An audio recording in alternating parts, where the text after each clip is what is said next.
in all of the evidence submitted in this matter. And then how do you use the results of these tests? So what I use with these results is it helps me indicate or confirm whether or not a body fluid is present. So once I know whether or not a body fluid is present, I'm then going to use that information along with the DNA results to make an overall conclusion using all of the data that we have available. So once you get the body fluid, then you go to the DNA analysis? Yes, so once you identify a body fluid on an item of evidence, you're usually going to take a sampling. Now or can we go back one slide? I'm sorry. I'm sorry. Sometimes if there's not a body fluid, you can just sample an area for what's called trace DNA. So you didn't find anything, it was negative, so you're going to take a Q-tip and kind of run it over the area and collect any DNA that may be there. So after we have that sample that's either has a body fluid on it or that we're just taking that trace DNA from, we're going to take a cutting from it and then go into our DNA process. Okay. And so now, do I go Yes, to sir. the next slide? Yes, sir. Okay. Thank you. So this is our DNA process. So first, DNA stands for deoxyribonucleic acid. It's the recipe of what makes you, you. So it tells your body everything from your hair and eye color down to your predisposition for diseases. So it is specific to an individual unless you have an identical twin. And we use it in forensics to help identify individuals because it is specific to an individual. So these are the general steps in the DNA process after serology. So in extraction, what happens? So extraction is the first step of the DNA process. This is the step that we've found that body fluid, or we've taken a sample from that item of evidence, and we're now going to take that cutting, put it in a tube, and what's called lyse, or open up any cells present, cells such as epithelial cells, skin cells, break those open and pull out the DNA and clean away any cellular debris left over. So we eventually end up with a tube that it just has DNA in it. So if we were there at the TBI and we looked at the results of that extraction, what would we see in your hand? It would just look like water. Okay. Yeah. In a small test tube? Yeah, in a test tube that's about this big, it would just look like water. And is that all the DNA that you have to work with in any particular testing? Yes, when we do that extraction step right there, that's the DNA that we're going to work with for the rest of the time, and that's what we've taken from that item of evidence. So do you ever find yourself having to monitor how much you actually use for one test or another to make sure you have plenty of the evidence? Yeah, so part of the process of extraction is making decisions on how much water or chemicals you're going to put that DNA in.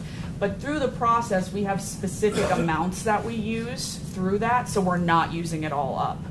As a forensic scientist, my goal is not to consume a sample. I want to make sure there's some left over, either if I make a mistake or if somebody else needs to process that sample in the future. So yes, we use a small amount every time and don't use it up. So after extraction, what happens next? So after extraction, we have quantitation, and that kind of sounds like what it is we're trying to determine how much DNA is there, the quantity of DNA present in our tube.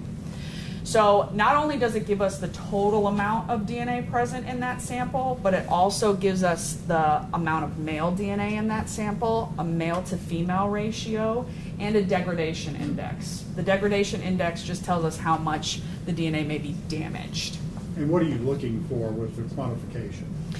So the main point of quantification is that it really helps with the downstream application, steps 3 and 4, because we're going to target a specific amount of DNA to go into those steps. It also gives us an idea, again, of how much DNA is present in this sample. Again, if we're looking at our serology results and it's indicating that a body fluid is present, I'm going to look at those serology results and see if that's consistent with a body fluid. And the next step is amplification? Yes, so amplification is a fancy science word for making copies. So what we're doing in this step is we're making copies of specific areas on the DNA that we've extracted and figured out how much DNA we have. You mean like 5 or 6 copies? We're making millions of copies. And we're making millions of copies of what's called short tandem repeats. These are those specific areas we're going to focus on. And they're areas on the DNA that we know just repeat over and over again. So we make millions and millions of copies of those. And it's essentially just like you taking a piece of paper and copying it on a copier. Just going to continue to make copies of it. How do you know when to stop? There's validations are done, and again, we're targeting a specific amount of DNA.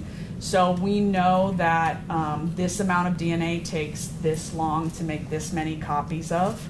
And we have set protocols of how we're going to make copies of the DNA.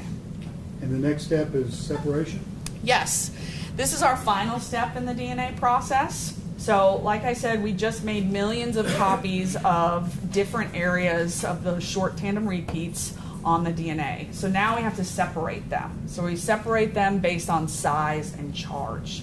And at the end of this process, this instrument here will take basically a picture of the DNA, which will be what we use during interpretation. And that picture is basically, you can go to the next slide. It's a bunch of peaks and numbers that we use. And these, maybe this will help. Can't see it. Those boxes on the top you see that are in green and yellow, those labeled ones, those are all the specific areas that we made copies of, and those are what we're going to compare. So those peaks and numbers below, that's what we use to make a comparison. So you sort of overlay on the comparison? Somewhat, yes. And so what's next? So what's next is the interpretation step. I failed to mention that we have kind of 2 sets of samples when we're doing DNA analysis. We have those evidentiary samples, things that came from the crime scene or from individuals involved in the incident, but we also collect standards from people.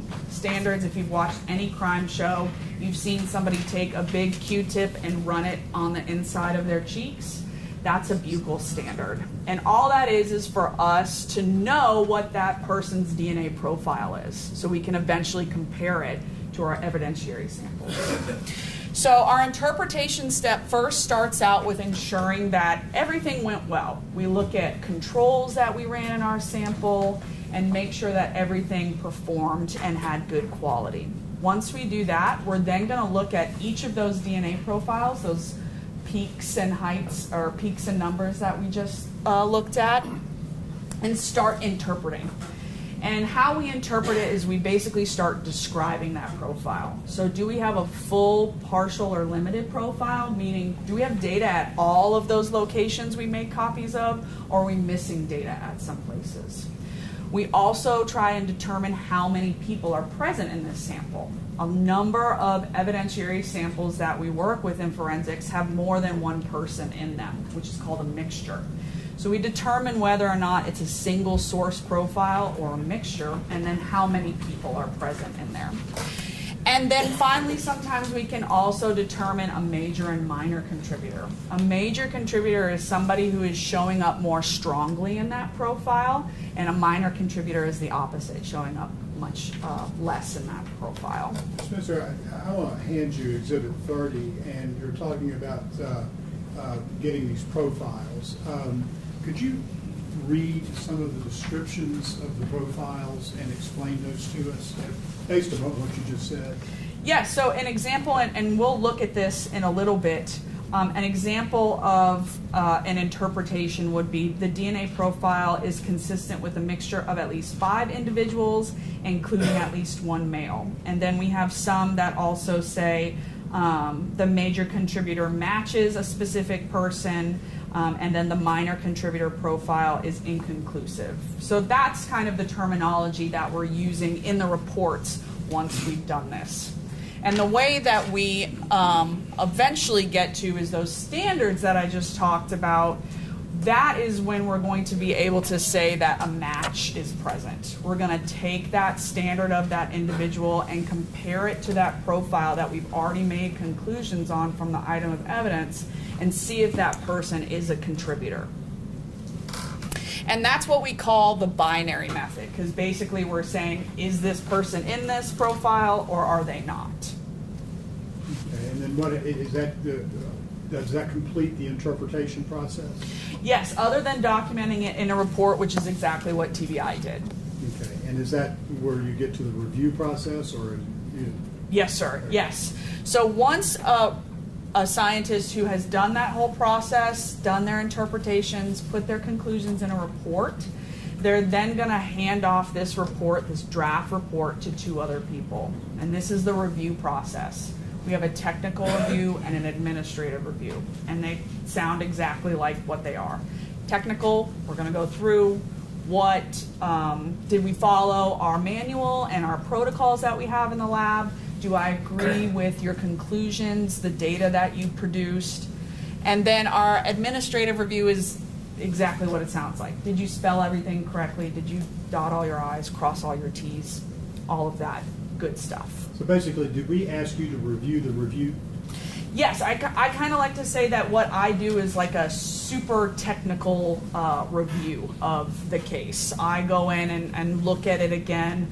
I try and look at it how I would if I was a technical reviewer, but I'm usually also incorporating other information into it, and that's why I kind of call it a super technical review.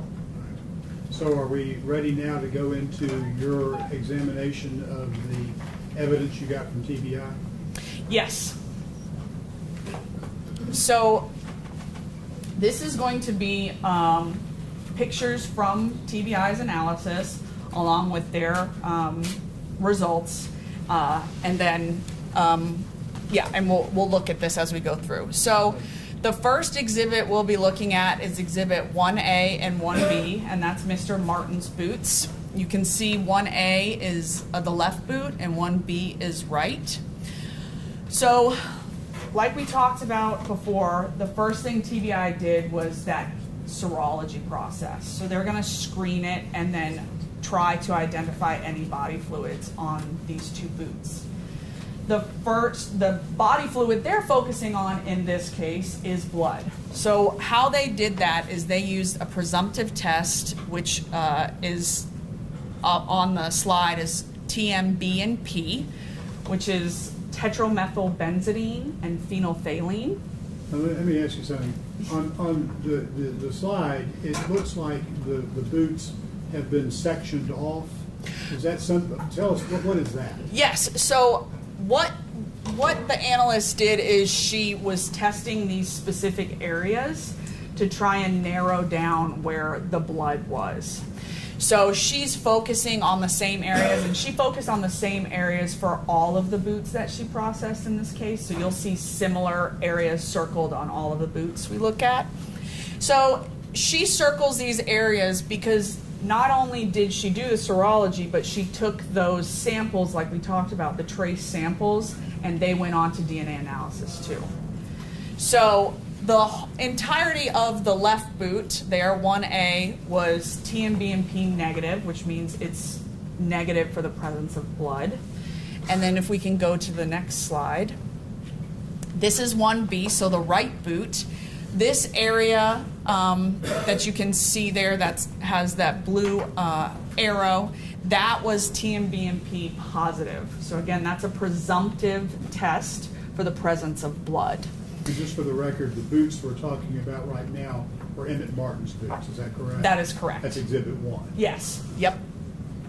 So again, all 3 areas on each of these boots were swabbed for DNA analysis and taken into that process. Okay, so we'll have 3 samples per boot that we'll look at eventually with our DNA testing. Next slide. Yes, sir. So this next slide is basically the same of what we looked at for Mr. Martin's boots, except these are Mr. Haley's boots. So again, we have 2A is the left boot, 2B is the right boot. We have those areas denoted again that she focused her testing on. And again, we have 3 areas per boot. Again, the left boot tested negative for TMB and P, so it is negative for blood. And then the next slide. The right boot tested positive in that area, presumptively for the presence of blood on Mr. Haley's right boot. So where'd you go from there? So what TBI does next is they're going to move into the DNA process. So those samples that they took from those areas of swabbing with their Q-tip, they're going to take a cutting and then go in through our 4 steps that we talked about: extraction, quantitation, amplification, and separation. And is this the results on the screen now of Martin's boots? Yes, sir. So after going through that process, we again are going to get those DNA profiles that I showed you of each of those samples that we talked about, those electropherograms that are just peaks and numbers. And these are the interpretations of TBI. So when they sat down and looked at these DNA profiles that they generated from those exhibits, those items and those samples, this is their interpretation. And what was that interpretation?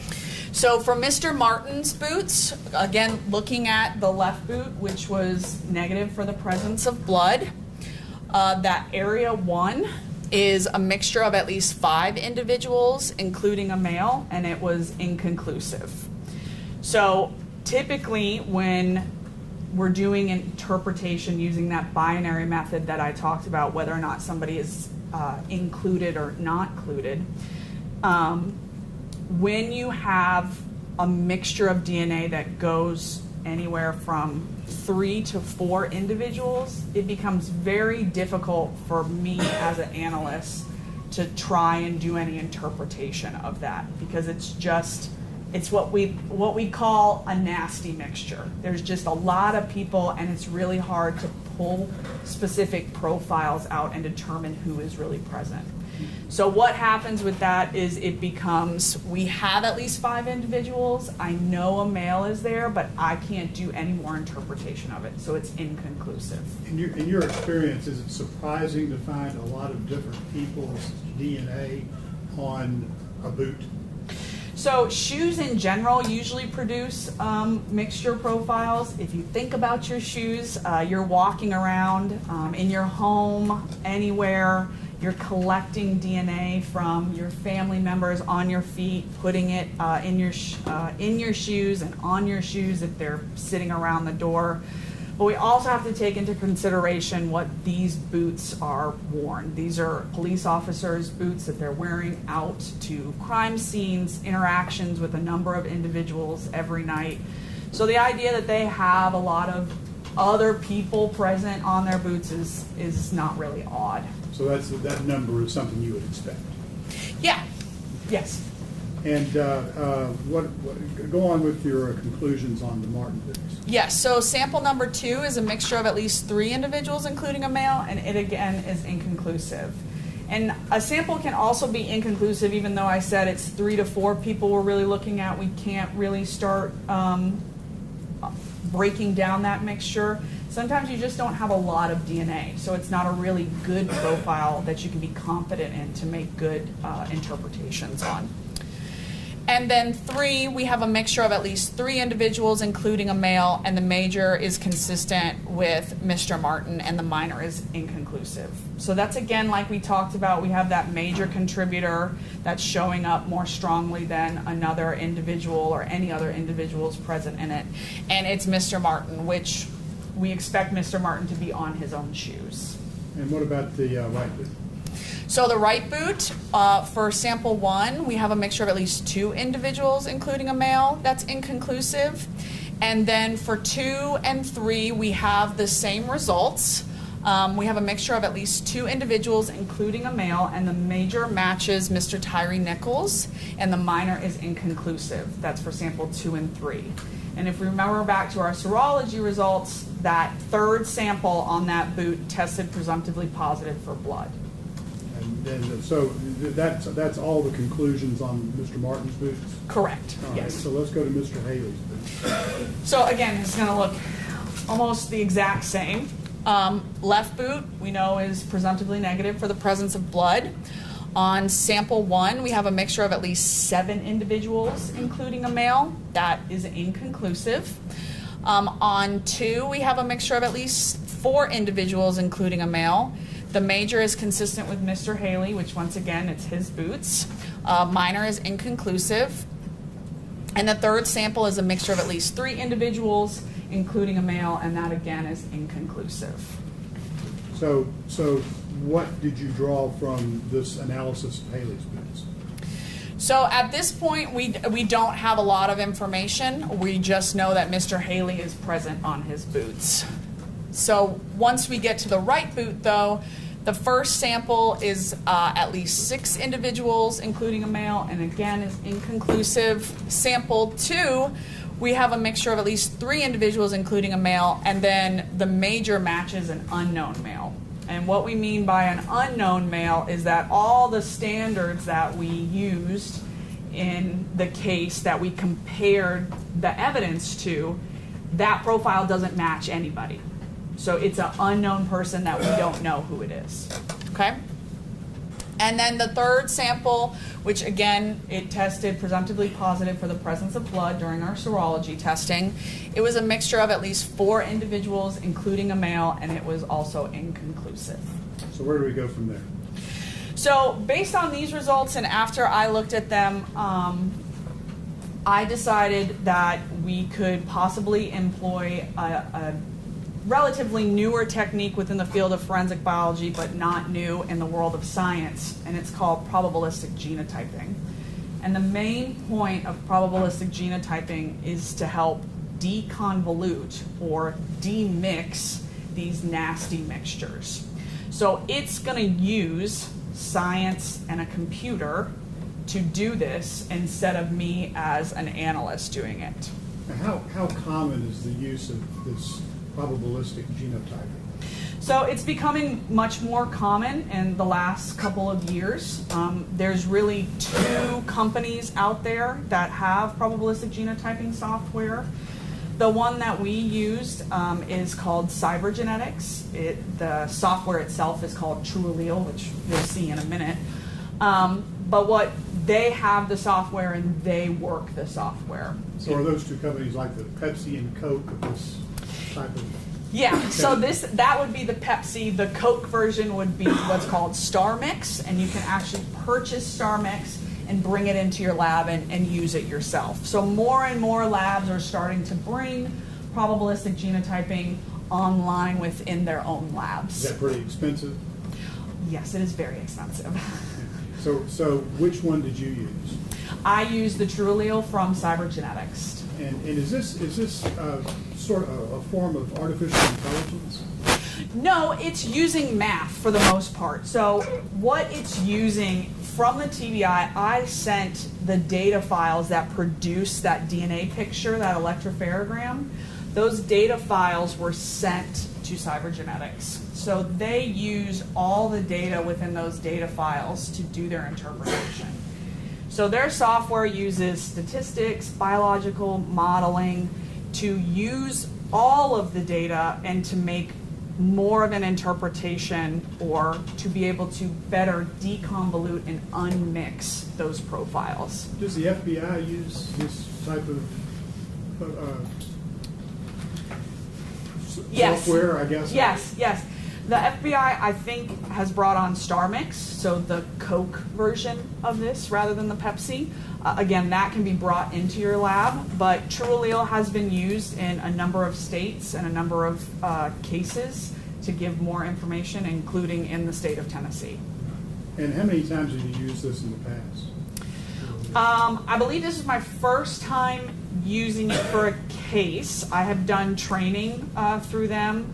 And I've also done training through Star Mix, so I'm very familiar with this type of procedure in this software. And how did you decide to use it in this case? So because we were focusing on Mr. Haley's boots, what we decided was that we were going to take the data produced by TBI from all 12 samples, right? 3 from each boot, and send that off to Cybergenetics or Truelio for them to use in their software. And next slide. Yes, sir. So what Truelio did was they did a preliminary screening test, and that's what these results show on this PowerPoint. So it's basically just a table up there, and if we just explain the table a little bit, we have all of our item numbers. So we see we have 2A is our left boot, 2B is our right boot. We have 1, 2, 3 samples for each one. We then have the comparison to Mr. Haley's standard, and we have the comparison to Mr. Nichols' standard. And then they also, because we had that unknown male that was on the boot, that was also used as a standard in this case as well. Down at the bottom, we have a table that represents kind of what these numbers that you'll see in the table. So remember when we were talking about interpretation, we are either including someone or saying it's a match, or we're saying it's not a match and they could be excluded.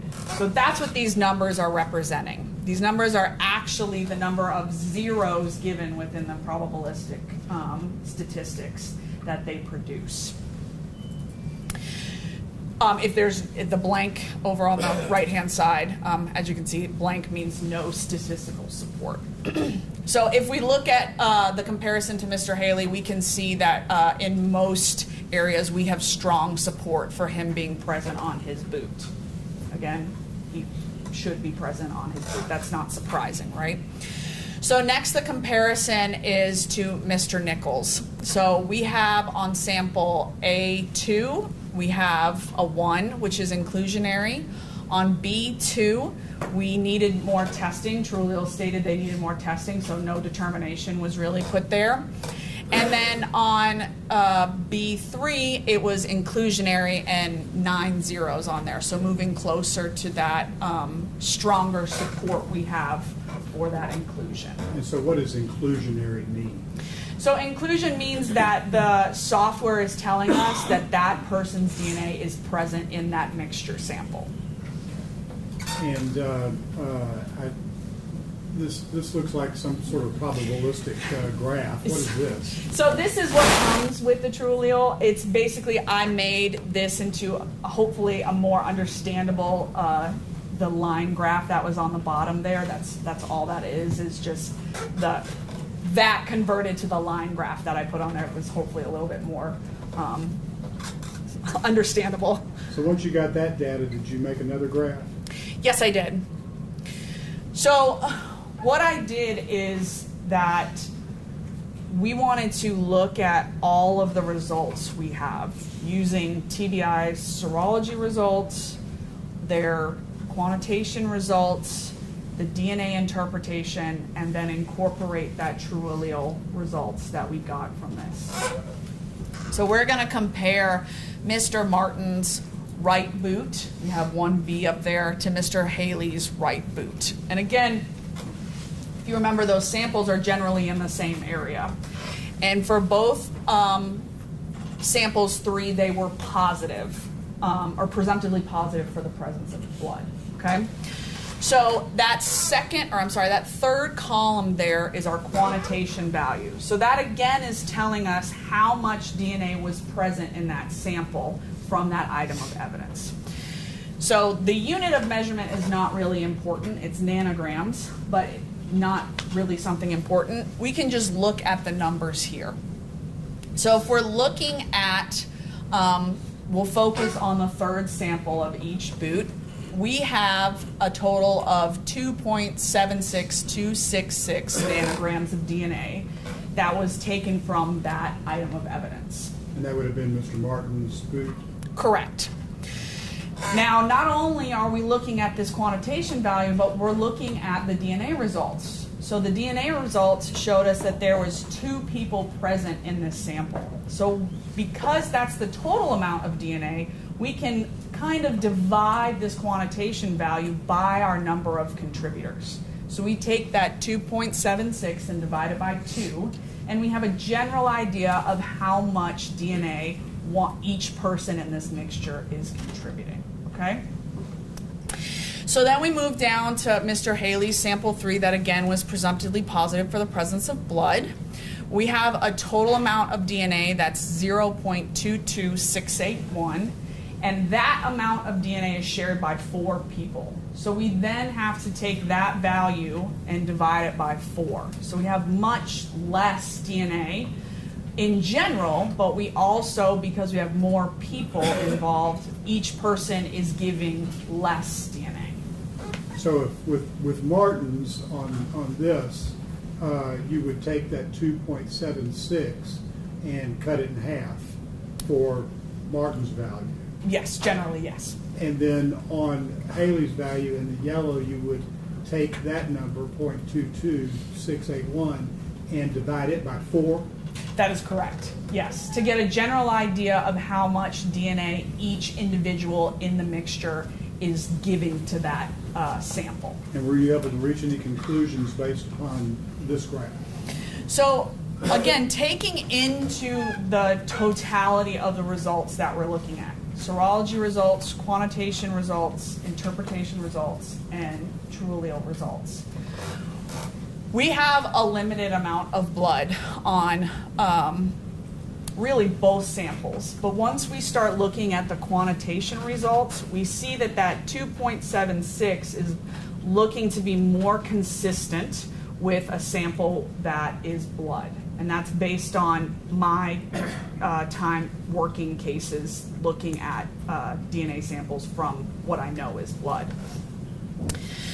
And then we also, again, incorporate those DNA results looking at the number of contributors, okay? We also see, we have to start also incorporating, the other information I was given. So the videos I was provided was both the body-worn camera footage of officers and the Sky Cop video footage. And then also looking at the medical examiner's documentation saying that there was blunt force trauma to the torso as well as the head. So did these findings correlate, in your opinion, with the what you saw in the video? Yes, they did. How so? So for the most part, what I was looking at is potentially where could Mr. Haley have struck Mr. Nichols? And looking at the DNA results, we see mostly with that quantitation result, because it's such a smaller amount, 12 times smaller than what we have from Mr. Martin, that is not necessarily consistent with what I would expect a blood sample to provide. Okay, so again, we're only looking at a presumptively positive blood test. There are other body fluids that can contain blood, such as saliva, sweat, especially depending on what activities you have been involved in. So looking at those results, it's not clear that it is definitely blood from that sample. It could also be transfer from, say, epithelial cells or your skin cells. What is epithelial?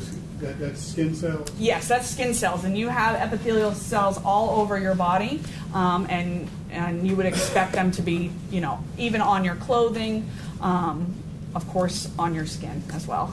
And the 12 times more DNA present on the Martin boot.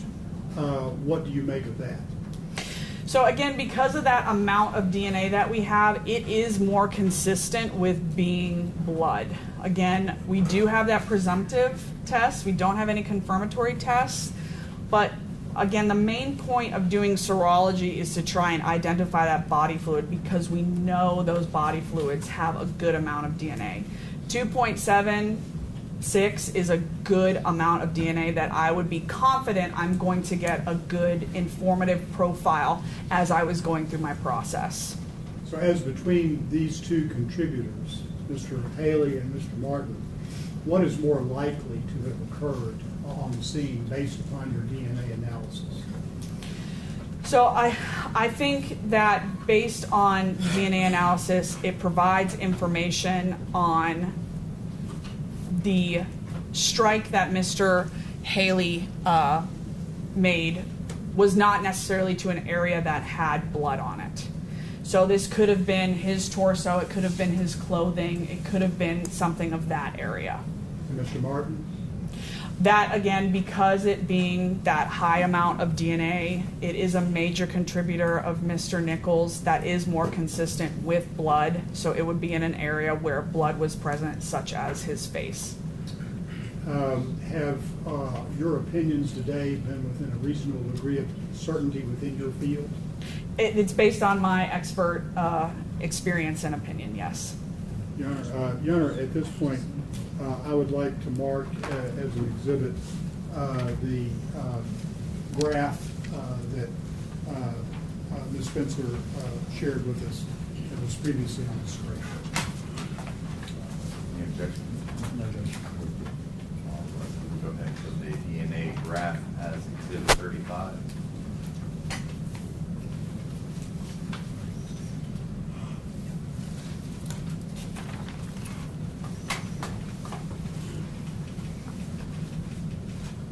Your Honor, I believe that's all the questions I have. All right. Next in line would be Mr. Zuma. Oh, I have no questions, Your Honor. All right, Mr. Perry? No, Your Honor. Say.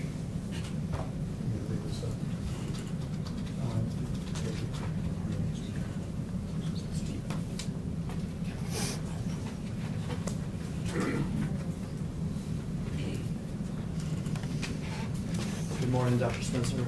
I am not a doctor. Okay. It's okay. Yes, good morning. Good morning. I'm actually an expert in probabilistic genotypes. Awesome. No, I'm just I was going to say, that's very exciting. Star mix sounded delicious. Doesn't it? It sounds like a cereal, I think. I do just want to quickly recap some stuff. So I'm looking at this from a broad perspective here. Yes, sir. Okay. A good amount of DNA, which is probably blood of Tyre Nichols, found on Emmett Martin's right boot. That is correct. And before, I think I know the answer to this. In your presentation, you had like a blue arrow that pointed to a section of a boot. Correct. And that's not pointing to a particular spot. That's a picture of a section, right? Yes, sir. Yes. So the TBI analyst wasn't able to really narrow down a specific stain on it. You have to think about it's a black boot. That's really hard to find blood on.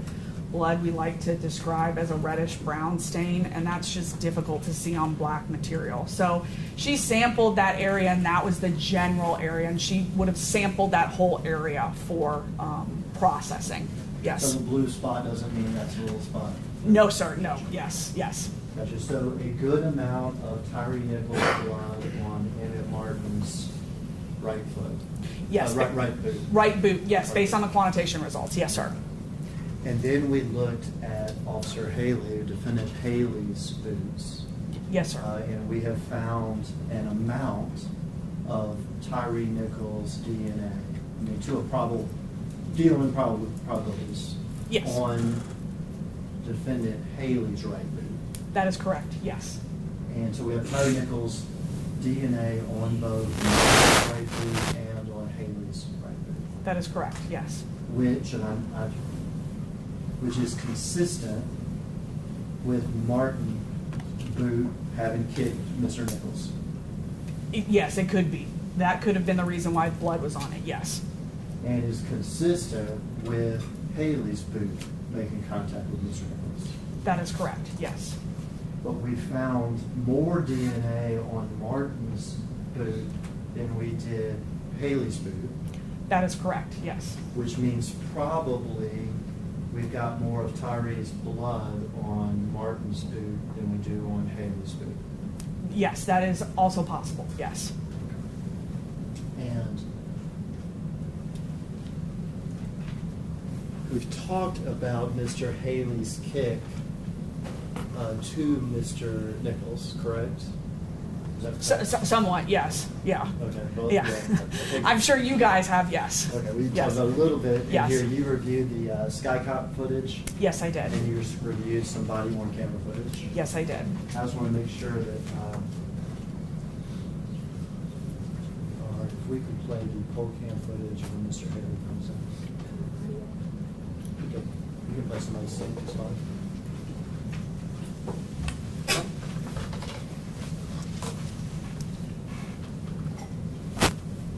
It's just so we see the cake again that we're talking about. Yes, sir. Yeah. I know that you weren't there, I'm not gonna ask. Yes. And while they're queuing that up, in fact, you've worked at TBI previously, Yes. but it was before this case. Yes, before this case, yes.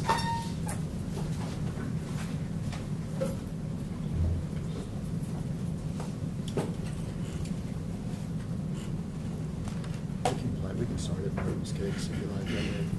Ask about that.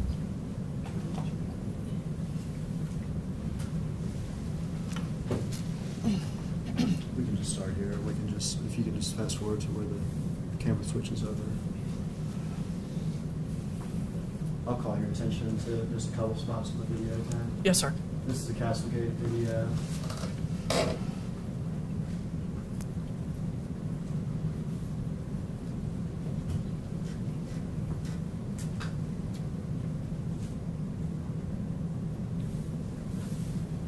Is Martin already kicked?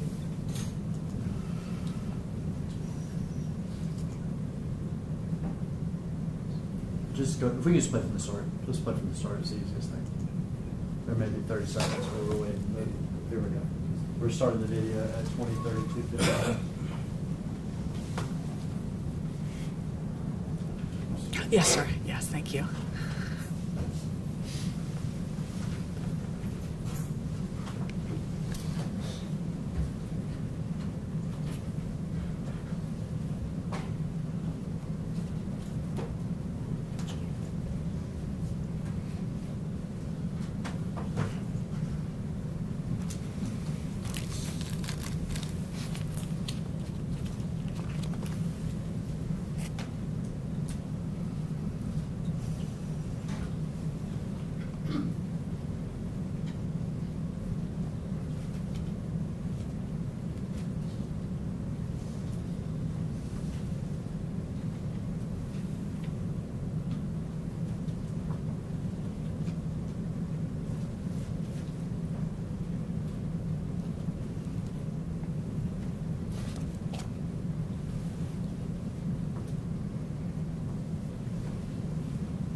Stop it there. I tell you, that's Officer Martin that just kicked Mr. Nichols in the head. Is that consistent with your knowledge and review of the video? Yes, it is. Yes. And is that type of strike that may result in a transfer of DNA from Mr. Nichols' head to Mr. Martin's boot? Yes.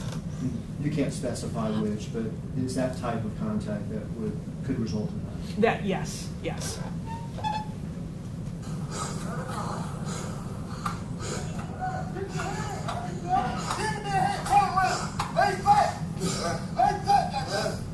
All right, we stop it there. We saw Mr. Martin kick him again in the head, is that right? Yes, that is correct. And is that again the sort of thing that could transfer Mr. Nichols' DNA to Mr. Martin's boot? That is correct.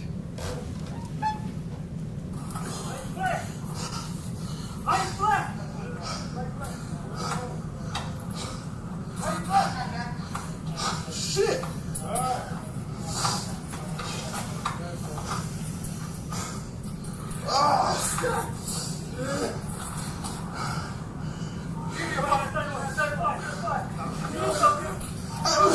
Give me a motherfucking hands! Watch out! I'm gonna try the fuck out of you! Get the fucking hands! Watch out! Watch out! Give me the hands! Give us the hands! Give us the hands!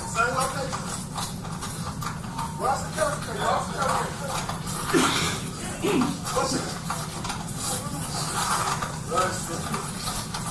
Give me your fucking hands!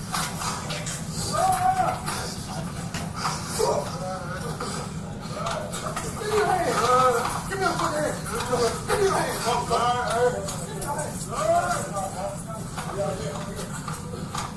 Ross and Castlegate. We are east of the intersection.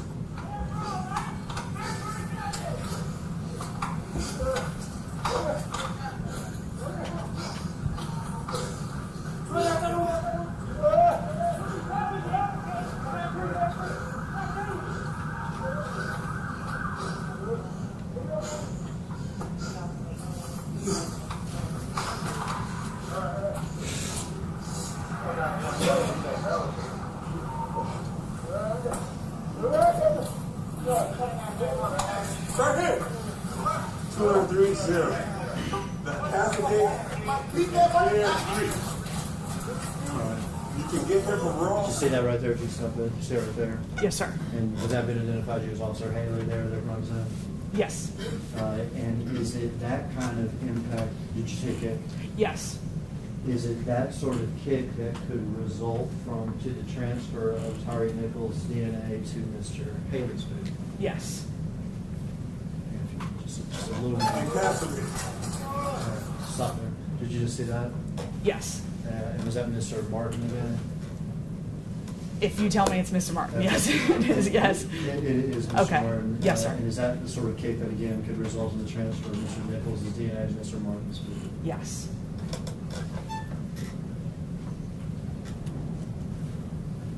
And I think I understand your testimony to be that from this, perhaps we can conclude that since Mr. Martin's right boot has more DNA of Mr. Nichols on it. Correct. That it's more likely that his boot contacted an area of Mr. Nichols that had blood.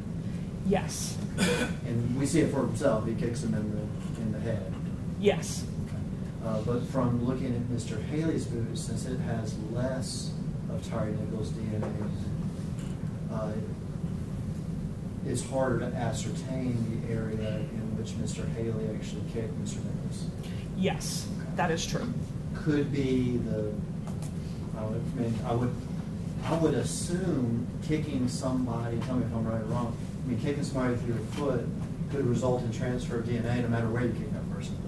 Yes, that's true, because again, as we talked about, your DNA is all over your body and on your clothes.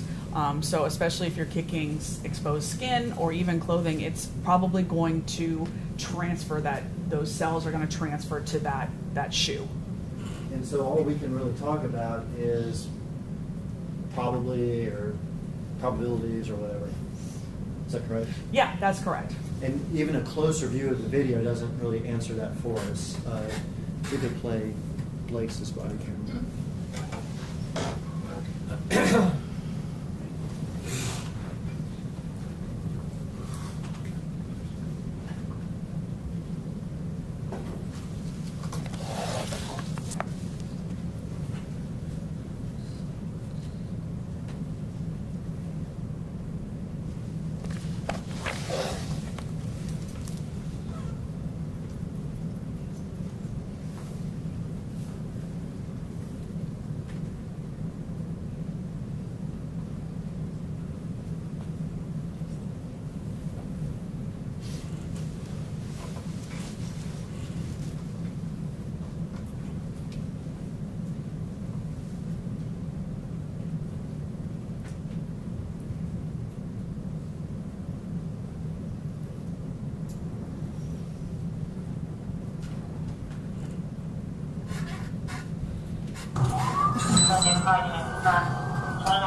I thought it was that alligator. 2931 with fire today. Still have to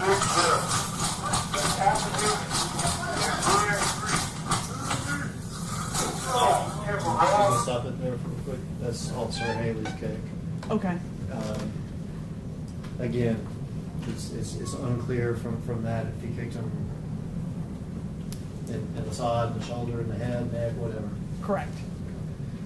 I might as well play Officer Martin's kick. Exactly. About the same with Officer Martin's kick. Yeah, in that video. I have not reviewed that video before, but yeah, you can't tell from that video. But yes. But what we can tell from the DNA and from the videos are that Officer Martin kicked Mr. Nichols at least 3 times. Correct. And Defendant Haley kicked Mr. Nichols while he was on the ground at least 1 time. That is correct. No further questions. Anything else from the defense?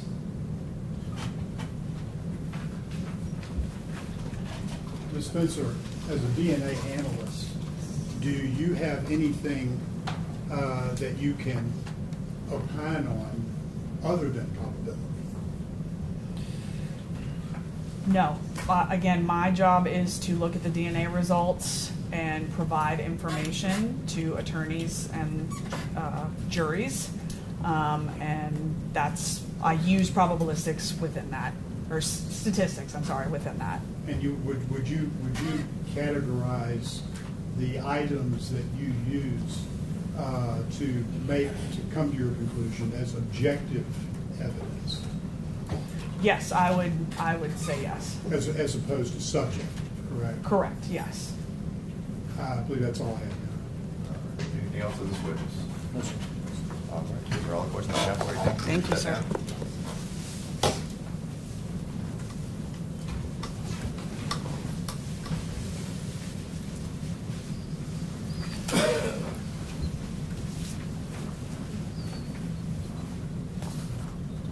You ready with your next witness? I believe we're going to take a witness out of order. Justin Smith's going to provide a witness. All right. And may I have a moment so that we avoid technological problems like this one?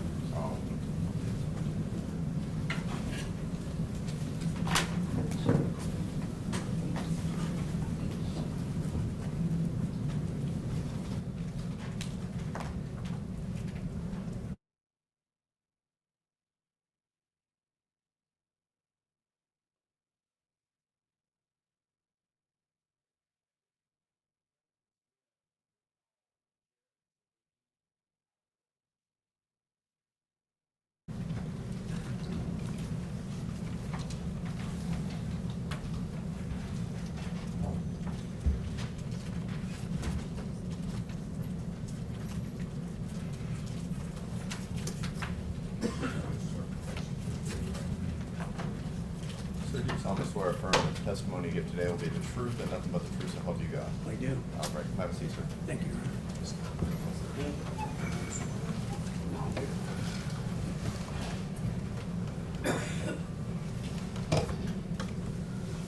Okay, before you start your questions, can I have the attorney's approval?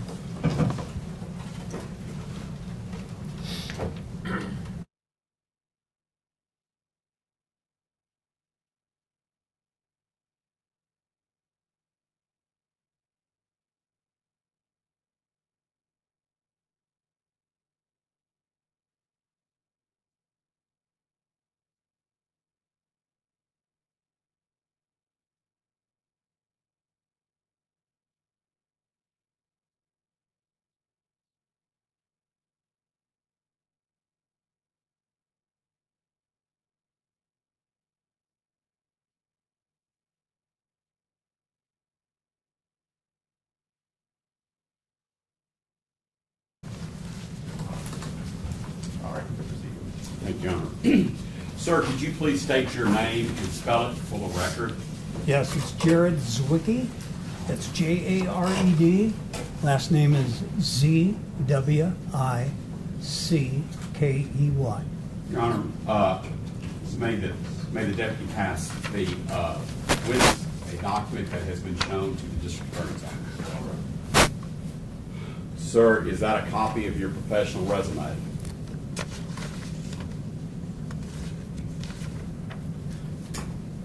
Yes, sir, it is. I'd like that marked the next, Your Honor, with your permission, the next sequentially marked exhibit.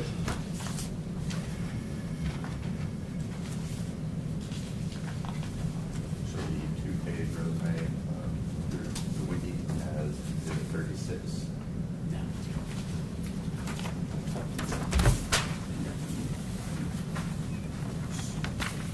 Sir, we're going to briefly go over your experience, training, and education. We are going to give, not that it's not important, but we are going to give, for lack of a better word, the Cliff Note version, all right? Yes, sir. Since you're not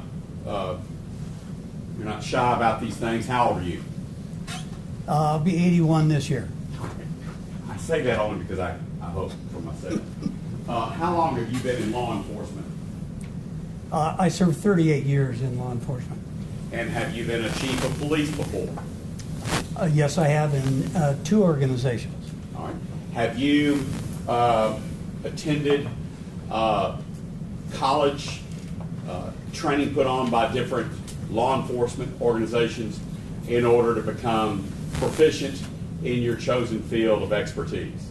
Yes, I have. Have you also provided training to different law enforcement organizations, again, in those same fields of your expertise that we'll be talking about more of? I have, yes. Have you trained, for example, the FBI? I have. Have you trained the Secret Service? I have. Have you trained the Los Angeles Police Department? Some members of the Los Angeles Police Department, yes. And having gotten to know you for a number of years, you've trained officers and police departments across the country, from the Northeast all the way down to Texas to California, in areas of deadly force. Is that correct? That's correct. Defensive tactics. Yes. By the way, give us a thumbnail version of what is defensive tactics. Well, defensive tactics, actually, it's a misnomer. It's defensive tactics plus arrest control techniques. It's the ability to teach people how to arrest somebody and get them under control. And the other part of that, the defense, is defense of yourself and others with either weapons or with your hands. And do you carry a number of, I'm going to call them certifications, do you carry a number of skill sets as it relates to martial arts and fighting skills? I do. I have been fortunate enough to acquire 3 black belts in 3 different systems. One would be a Chinese system. The second one would be modern arnis, which came from the Philippines, which is double stick fighting, or with sticks or with machetes. And with Bajak, karate came out of the South Koreans, is a dagger set teaching a defense with 2 daggers. They all pretty much intertwine. And then along with some Aikido training that I first studied back in 1964, 1965 with Los Angeles police instructor who was an Aikido expert as well. Only because I'm short and fat. Does that explain why you're in such good shape? Yes, sir, I practice every day. Every morning. I have to wait till you're done before I call you. Is that right? Absolutely, sir. All right. Now, you, not only have you been a police chief, but have you also been a SWAT team member? Yes, I have. Actually, I worked on the SWAT team for over 20 years. And have you been a SWAT team commander? I have been, yes.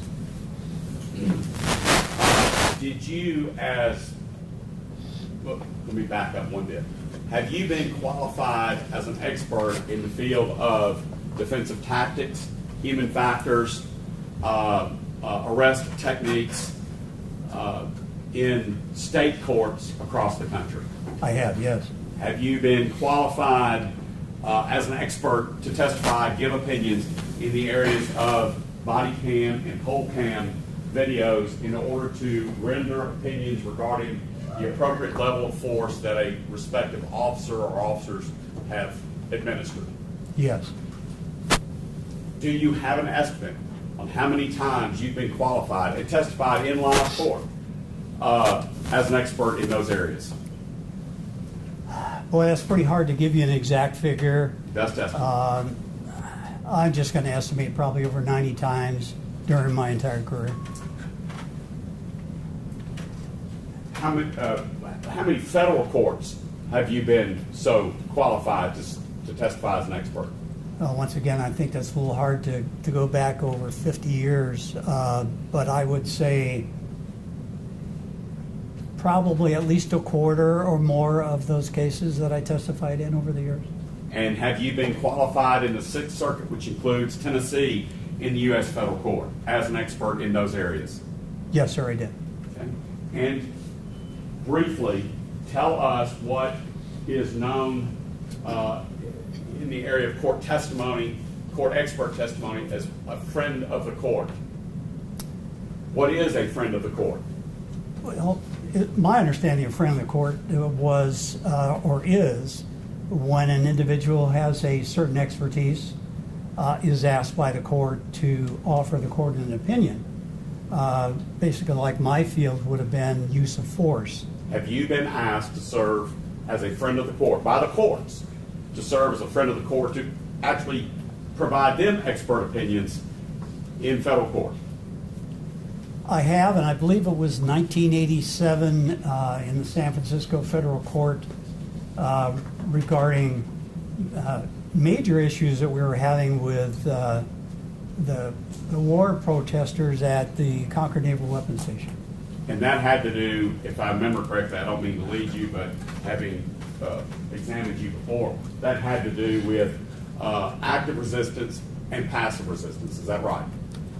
Yes, that was helping the court to understand what the ground rules were going to be for what is a passive, what is an active resistor, and what level of force any of us in the law enforcement community could use when we were making arrests.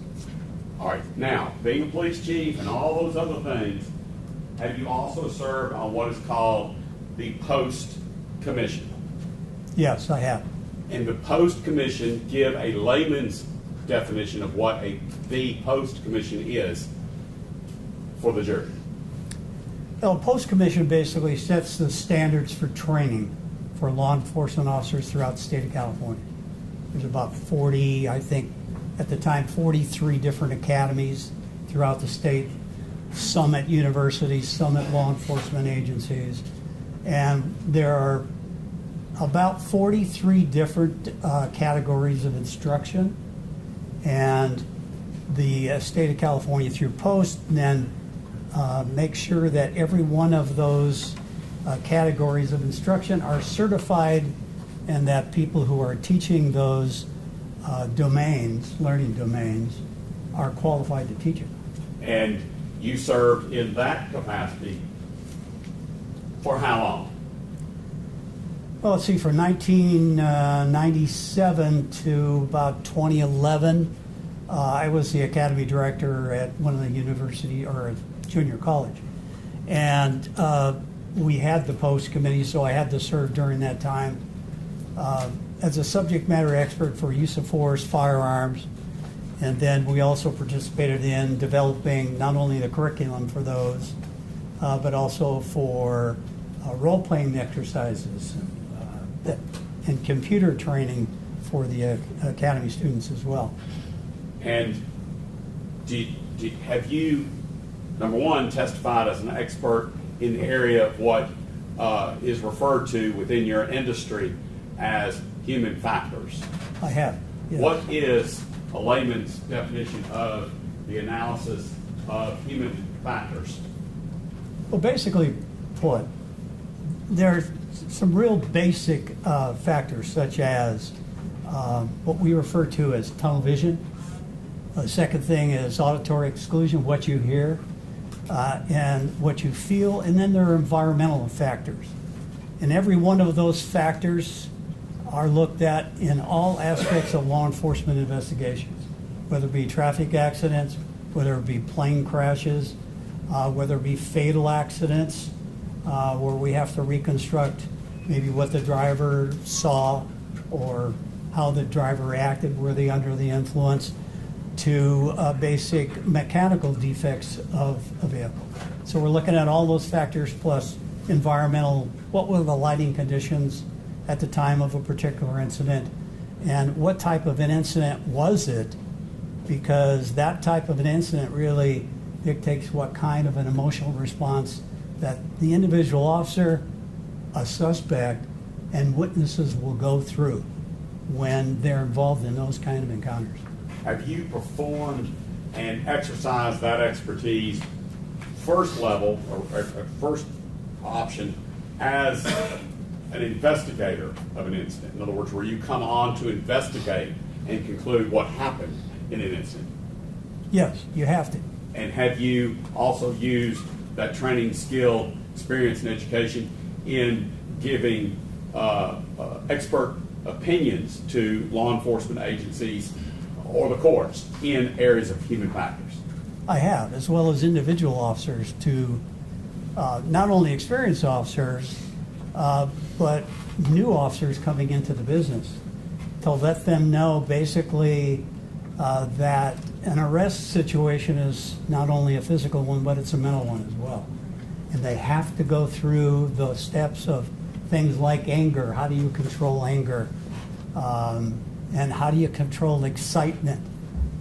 If you're involved in a possible shooting situation, how are you going to stop that rapid breathing? So we try to not really inoculate an officer to those things, but to just make them aware and try to give them some techniques how to reduce that level of stress that they're going to be going through.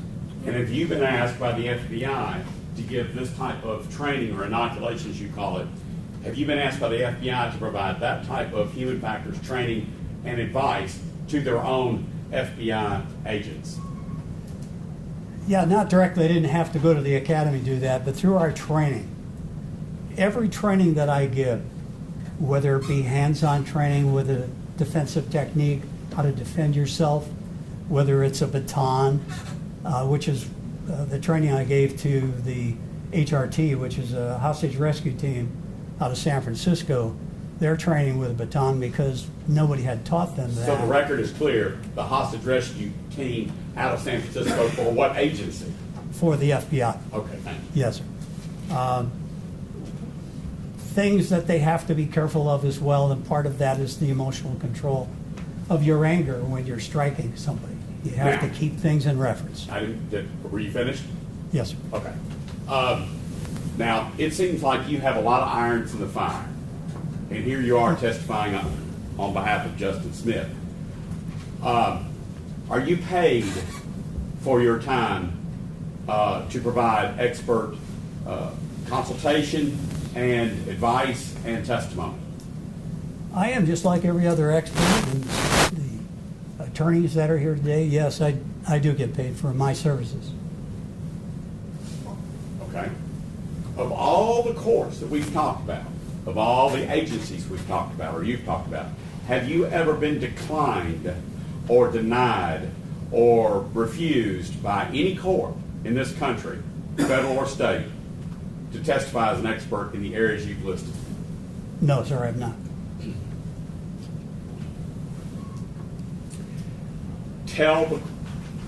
I'm going to tender this witness as an expert on behalf of Justin Smith in the areas listed thus far in the record, Your Honor. Can you list them off? I knew you'd do something. So you talked about a whole bunch of expertise. That is duly short. Defensive tactics, human factors, deadly force, police training, police officer training, investigations of critical incidents.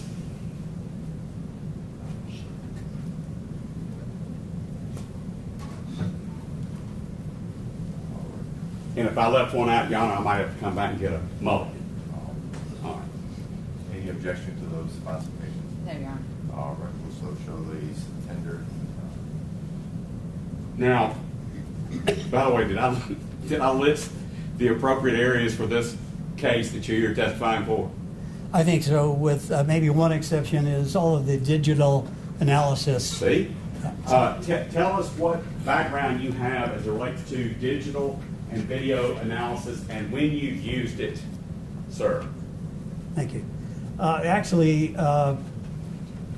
when I first started in 1974 with training and for investigations of critical incidents, the only readily available digital type of information was surveillance cameras. And it wasn't until 2012, actually, when the body camera was first introduced in California and was starting to be used by law enforcement. So that was my first encounters. It started out with some civilian use of surveillance cameras, and it involved, if I might just explain briefly, a shooting incident by a Anchorage police officer who was parked in a parking lot, happened to see a gentleman come out with a rifle, and he was pointing it at several individuals nearby, and he feared for their life and took a shot at the individual, missed him, and the whole controversy was, why did the officer acted so recklessly? And when I looked at the surveillance camera, I found that it didn't show anything of these people off to the right-hand side of where the officer was. And then I later learned that it was only one frame every second. And if that filming rate was 1 frame per second, there was all those other frames missing. And I had to call in an expert from the company to clarify that. Let me, thank you. You know, when we were kids and we take the edge of a book and we draw a picture of a guy about to jump his bicycle over a ramp, and then on the next page we move that bicycle up a little bit more, and then the next page you do a little bit more. Do you know what I'm talking about? Absolutely, yeah. Everybody over the age of 60 probably knows what I'm talking about. And then you flip the pages, and it makes like a little old Disney stick cartoon, doesn't it? That's correct. In between each one of those pages is what you're talking about, the frame rate. Is that right? That's right, referred to as frame rate. Okay. So what are the drawbacks, for lack of a better word, deficiencies in today's modern poll cams like we have in this case? Right. Well, I think I basically answered that question one way is because in that earlier shooting there was only 1 frame per second, so other things were missed. Are you familiar with the frames per second rate of the Tennessee Memphis Police Department poll cams in operation? I am. I'm not sure exactly what the initial frame rate was when it was filmed, but when it eventually goes to a central receiving and is processed and digitized, because it's sending over by radio frequency. It's not like a camera that immediately is recorded here. It has to be transmitted over a long distance. That frame rate may have been 16 frames per second, but by the time it's produced, it's 8 frames per second, which was what the SkyCap camera was at the time of this incident. Good. Now, because it may have started out or had the capabilities of 16 frames per second, but because it's transmitting that images over radio frequency back to headquarters, your research discovered that it was being dropped to about 8 frames per second. That's correct. And then body-worn cameras, Axon body-worn cameras issued to MPD police officers, what frame rate are they? They're 30 frames per second. That's 30 frames per second, right? That's correct.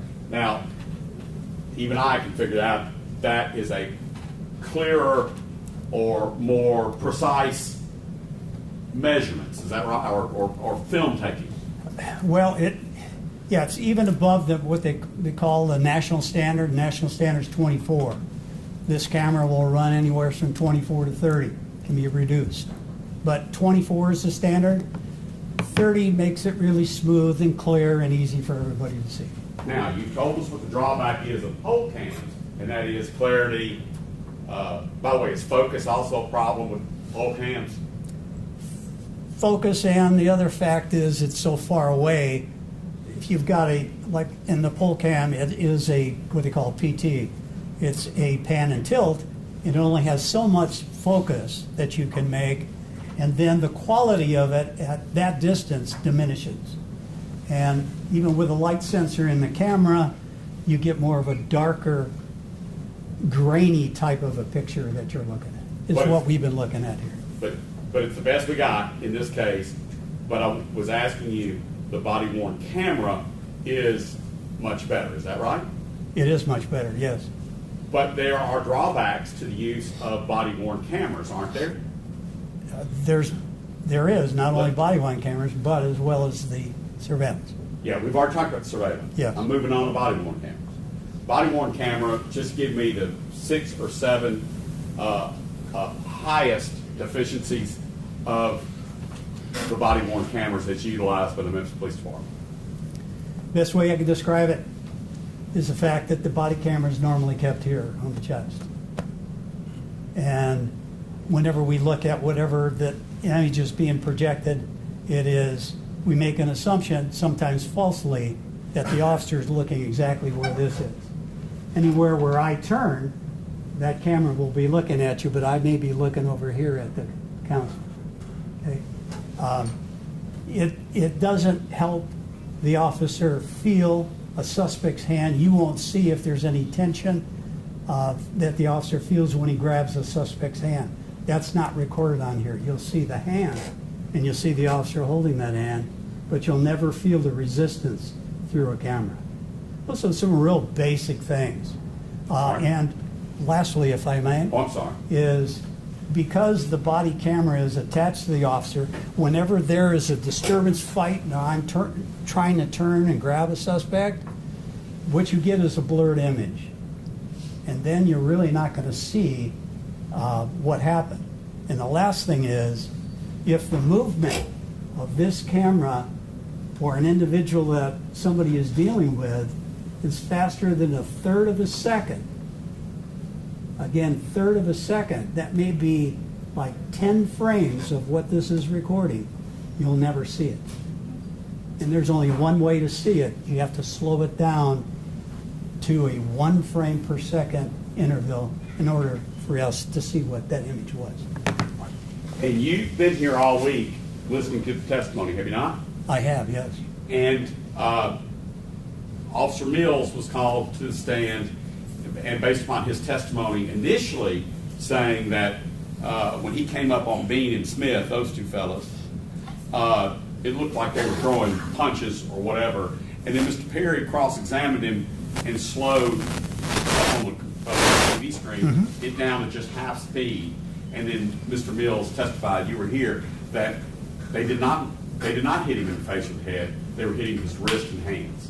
Were you there for that? I was, yes. But your computer program, or what I call a computer program, your player program actually breaks each frame down into 1/60th. Is that correct? Partially. It's actually, I do have a software that allows me to take a recording like that image and slow it down to 1/30th of a second. If my camera is at 1/30th, I can slow it down to 1/30th. If the camera is at 24 frames, it will slow it down to 24 frames. If it's 8 frames, the software will slow it down to 8 frames per second. So across that spectrum, I can. Right, I use big numbers, and I'm sorry. It's all right. But even using Mr. Perry's Flintstone version of just slowing it down to half, you saw what we saw, is that right? They never made contact with the face or head. Oh, clearly, yes. As it relates to slapping at the hands, as you saw in that video, is that a defensive tactic? Oh, well, it is if I'm trying to reach somebody's hands to get them out of the way so I can grab them. Yeah. What is a distraction slap? It could be a variety of things. It could be to any part of the body. It could be close to the face. I may not ever have to touch your face. It's just flip up towards your eyes, and it can distract you for a moment. That's a distraction. A suspect, right. And does it not also trigger the reaction of the suspect if their hands are down here and you do a distraction slap? Does it sometimes bring their hands up to guard their face? Oh, absolutely. Is that what you saw in the video with Tyre Nichols? Yes, it was. Is that what your conclusion is as an expert as it relates to what Bean and Smith were doing over Nichols trying to get his hands? Based on my experience and training, absolutely. All right, now, more administrative, I call it administrative. As part of your working for Mr. Smith, have you reviewed all of the Memphis Police Department training that Mr. Smith received at the Memphis Police Department Academy? I have, yes. And unless you have an objection to it or unless you have a problem with it, was the training that Justin Smith received, did it meet the standards nationally of law enforcement training? That's a difficult question because on paper it does look like the standards of post within the state of Tennessee were met. But whether or not they actually performed all those, I wasn't present during all of those training sessions. I couldn't give you that kind of an answer. All right. Bear with me. District Attorney, what I'm doing is I'm going to go to, and here's what I'm doing. I'm going to that, it's 25, 24, 28, 6, which is less than 3 minutes. And that is only Justice Smith's background.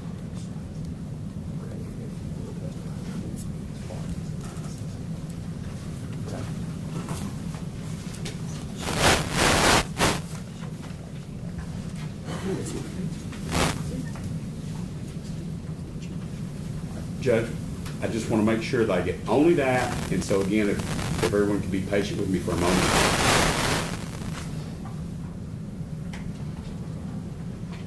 Right now I'm muted, I'm not projecting it, I'm just getting it to the right spot.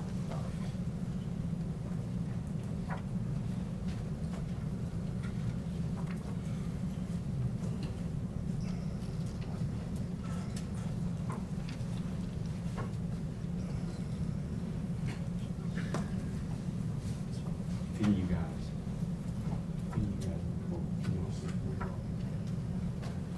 Just let me know.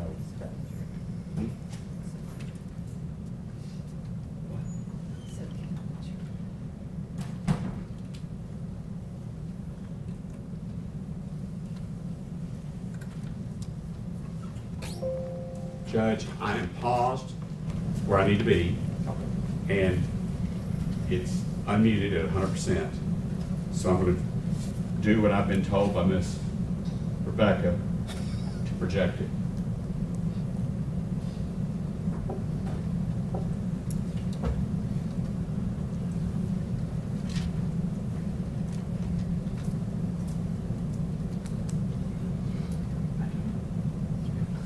I can't believe it. May I proceed, Judge? This video you all already seen. Just timestamp on it. I'm gonna get it when it gets to Mr. Justin Smith. All right, before I hit play, you reviewed what is commonly referred to at the Memphis Police Department Training Academy as the Bad Bob video. Is that right? I did, yes. And in order to set some groundwork, the officers are sprayed with one shot of OC spray in one eye, which the eyelid is closed when they're shot with the shot. Is that correct? Yes. And the other eye is covered, they call it a tactical L, that keeps it even off the eyelid. Is that right? Yes. And do you recognize the person that's in that video that I'm about to play? Yes, I do. Who is it? Justin Smith. All right, I'm going to hit play and let it proceed through, okay? It's only, what I said was 2 minutes, Your Honor? This is starting at, for the record, it's starting at 25 seconds, or excuse me, 25, 24. Yes, 25-24, and we were going to go through 28:06.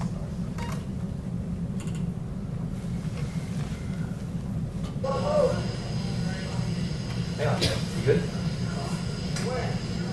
Yes, sir. Good? Yes, sir. All right, do you tactical L? Sir. Do your tactical L. Stretch your eye, hold your breath. Hold it.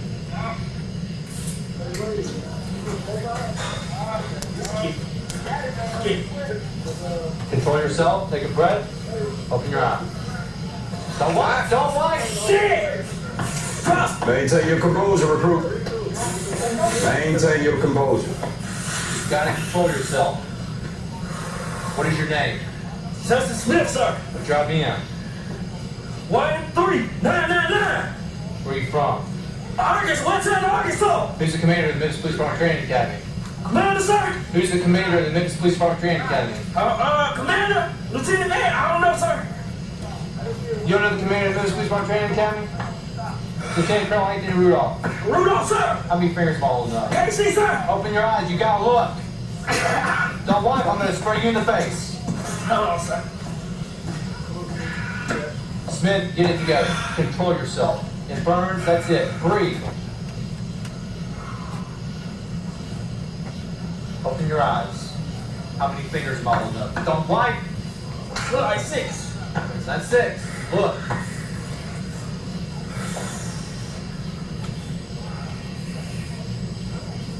Fuck. Long as you stand there, long as it burns. Compose yourself. 3. Yes, sir. You see that Bob? Yes, sir. Look at it. Don't fight it. Don't fight that Bob. Open your eyes so you can see. Don't walk like a blind man. Grab behind the neck. Elbow. Stop fighting! Stop fighting! Stop fighting! Stop fighting! Stop fighting! Smack him. No! With your elbow. With your elbow. Stop Go ahead and fighting! hit him with that other elbow. No! Stop fighting! Okay, give him some kneecap. Stop fighting! Stop fighting! Stop There fighting! you go. Shit. Give him the other knee. Give him that other knee. Stop fighting! Stop There you go. There you go. No! Give him some more elbow. Stop fighting! Stop fighting! Okay, handcuff. Handcuff. Go get Bob on the ground. Open your eyes so you can see where he's going. Yeah. Come on. Open your eyes. Get the bag. Put your hand behind your back, sir! I'll do it. Put your hand back in your hand, sir! Yeah.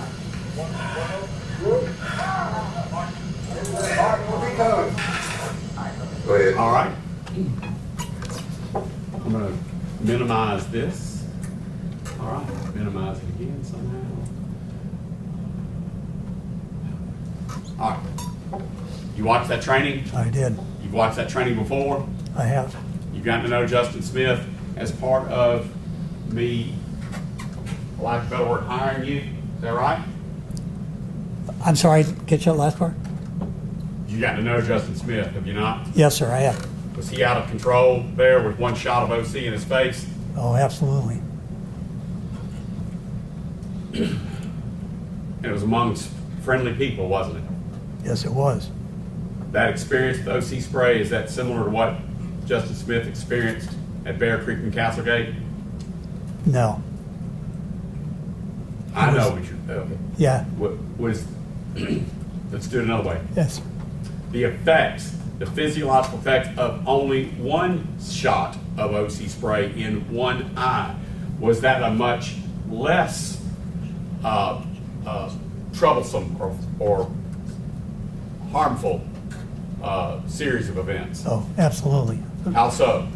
Well, I believe, if I'm not mistaken, he had at least 3 exposures to the face When?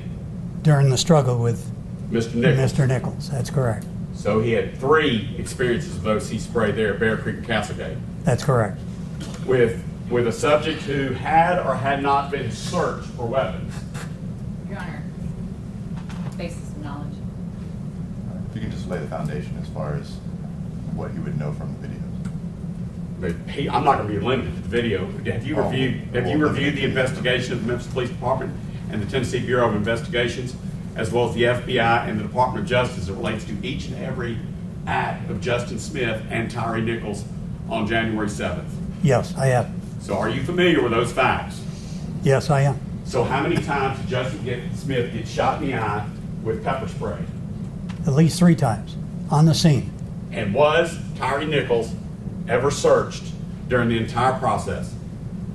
No, he was not. That I could see. Or know of. Did you see any documentation that he'd been searched? Absolutely none. And you've heard sworn testimony that he was never searched, right? I have, yes. So do you have any reason to believe that Tyre Nichols was searched? None at all. Until a suspect is in handcuffs and searched for weapons, is the scene secure? No, it's not. What Justin Smith dealt with at Bear Creek and Castlegate, was that an unsecure, dangerous scene? Absolutely it was. Does Justin Smith wear glasses to your knowledge? Yes. All right. Let's go to the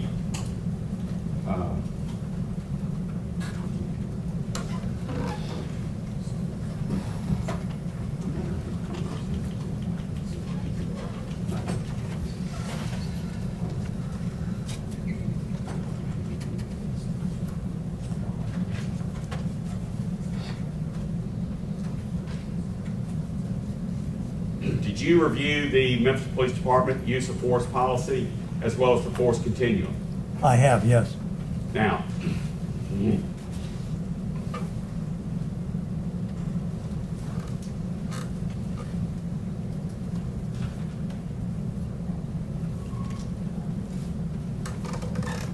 I'm going to show you just the cover page of it. Okay. I'm an officer of the court sworn to not mislead the court. You've reviewed the Memphis Police Department use of force policy, is that right? I have many times. It's been provided to us in discovery. Yes. I would ask that that be the next sequentially numbered exhibit. It's about that thick, Your Honor. We'll take care of it. Do we have something marked? We do not. What? I thought we had some policy, but I was told earlier it had not been admitted yet, so maybe I misheard. I'm sorry. I have the policies and procedures. Okay. Let's move on. It sounds like it's already in evidence. The jury will later be able to see it.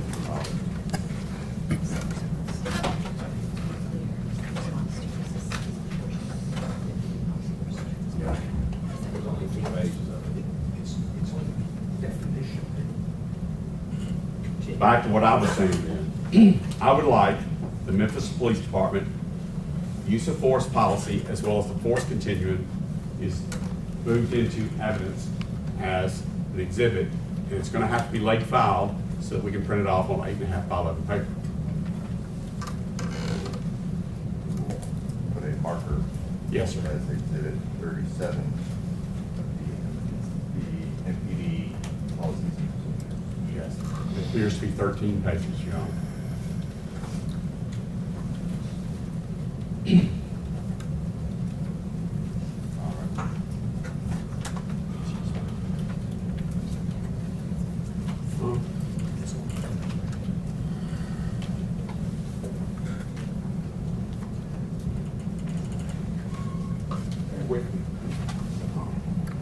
I'm going to go now to a video, and I'm going to hit pause so that we don't accidentally do anything, okay? Have you watched all of the body-worn camera and all of the poll cam videos provided by the state of Tennessee, the Department of Justice, to us in discovery? I have, yes. And one of those includes the Chris Wilson body-worn camera. Does that ring a bell for you? Yes. All right. Come on. Hang on. All right. This is one of the videos that we just put in, but may I proceed? Yes, sir.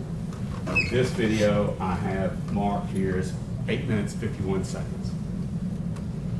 Sir, at times I will stop during this video to ask you a question, okay? Yes.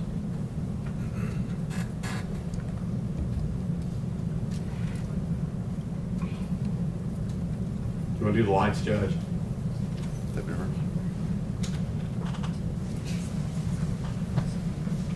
Yeah.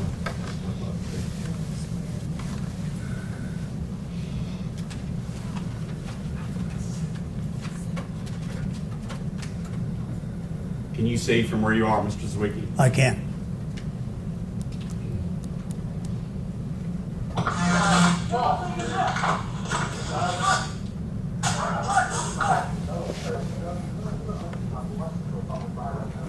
Do you see Justin Smith in that video? I do on the far right-hand side. And Justin Smith for his tactical bulletproof vest has 2 reflective strips on his rib cage. Is that right? That's correct. Justin Smith also had white bottom tennis shoes on. Is that right? That's correct. And before this scene depicted, what did Justin Smith have on his head? He had a ball cap on. Like a baseball hat? That's correct. Did he have glasses on before this incident? He had glasses as well, yes. All right, I'm going to hit play.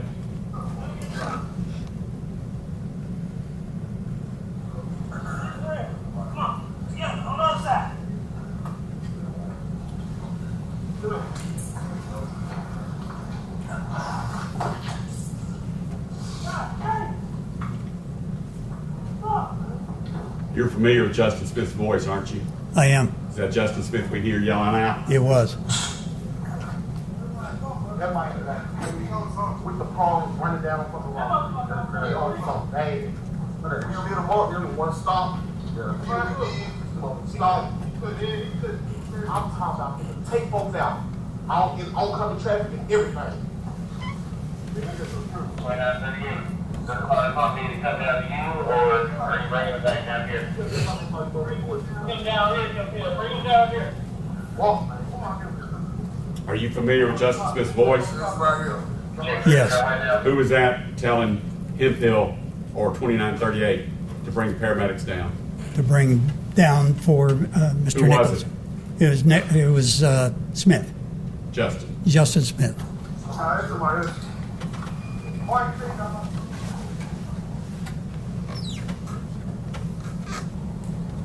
Smith. What's up, man? Good? Yeah?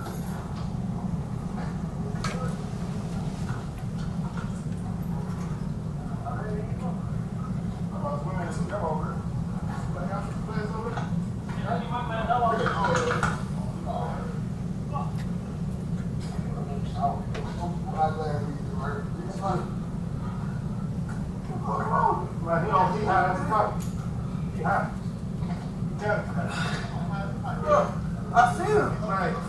When he turned around, if he was tanks, I said, hey, look, man, exchange them off with the guy to the room. Give on run.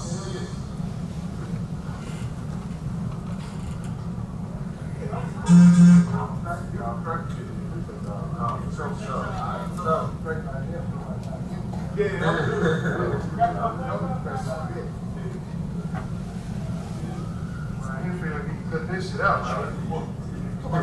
Y'all want him to bring him down there? Bring him down there. Come on, man. I got sprayed too. Oh, yeah, my shit.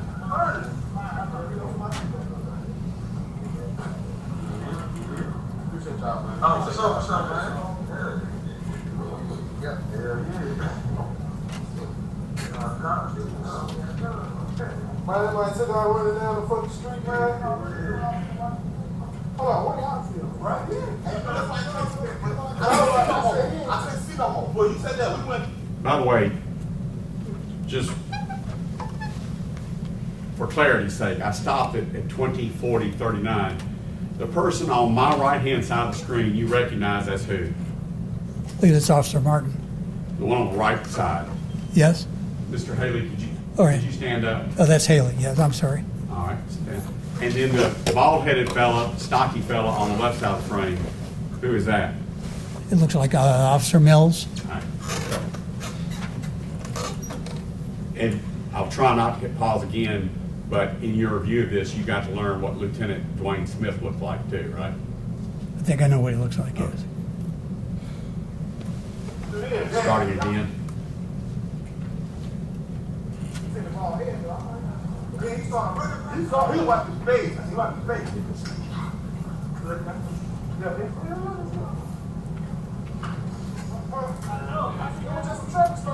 Right.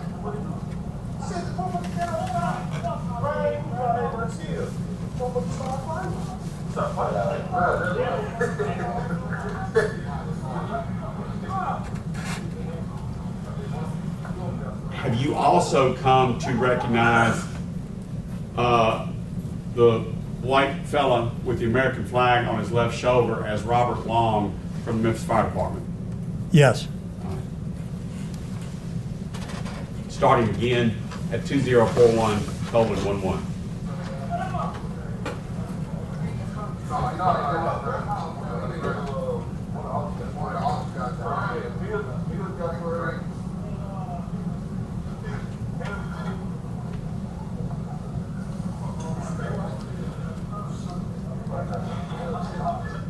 Since we're doing it for everybody else, you see the guy with the beanie on his head, and he's got his left thumb underneath his bulletproof vest.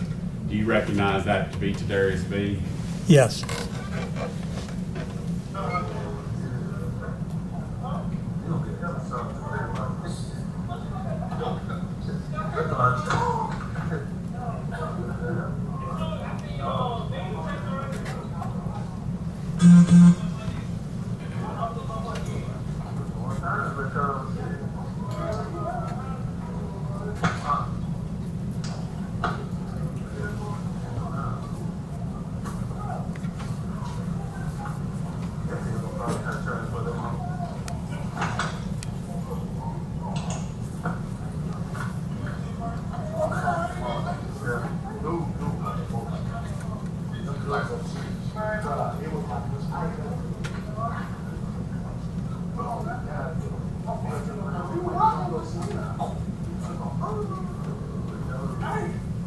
By the way, how many active critical scenes, fatality shootings, have you been to in your career in law enforcement?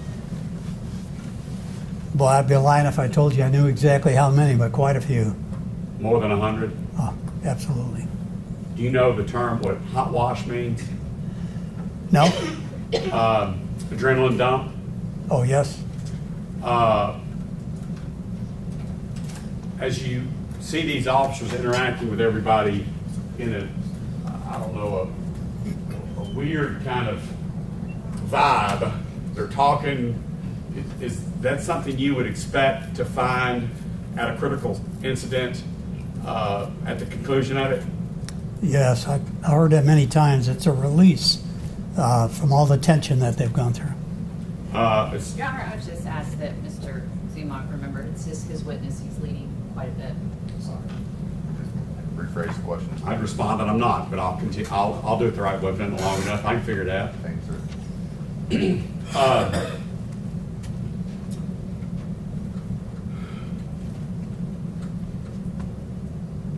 You've seen Mr. Smith in this video, is that right?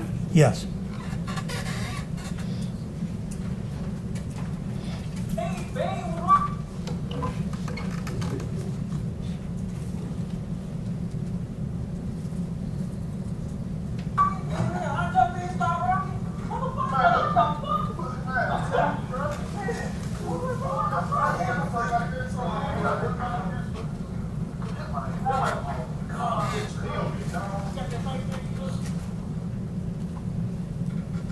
That last statement made by that last voice. First, do you recognize the voice that Yes. was just heard? Yes, Justin Smith. And did you hear what he asked? I'll be glad to replay it for you again if you'd like. Yeah, would you please? All right. Because I don't want to lead. We'll just take as long as we need, okay? Yes.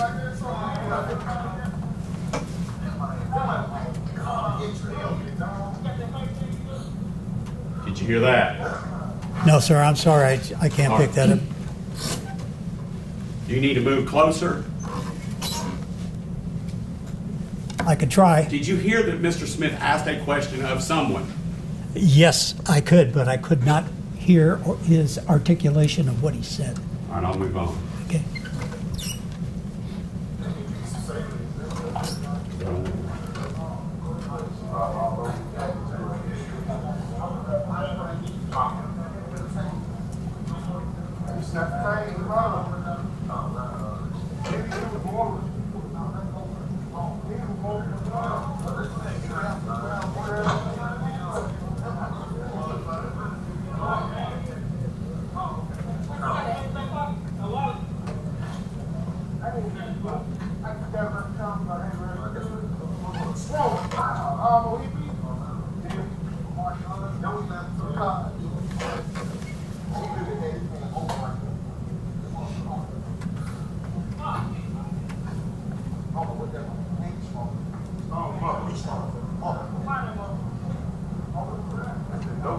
All right.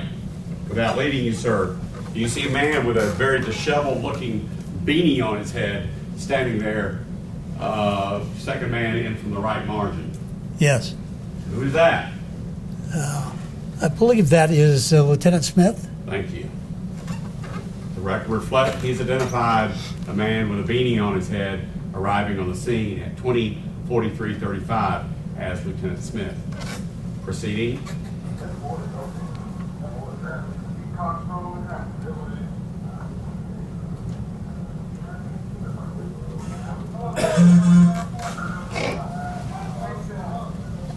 Hello?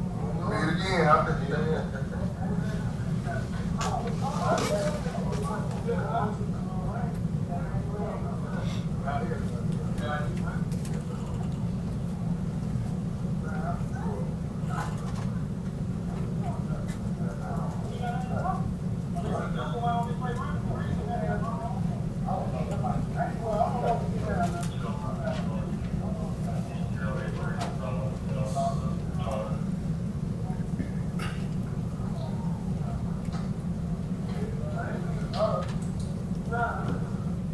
When you pause, do you see Mr. Tyre Nichols in that image? Yes, I do. And what position is he in? He's in a seated position against the side of Justin Smith's patrol car. We are at 20:44:26. Moving forward.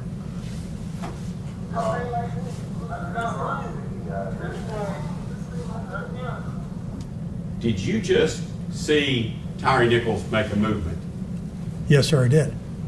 And you see a black man with a baseball hat on, and you see the white man you had earlier identified as Robert Long of the Memphis Fire Department. Is that right? Yes. As Mr. Nichols fell over to his right,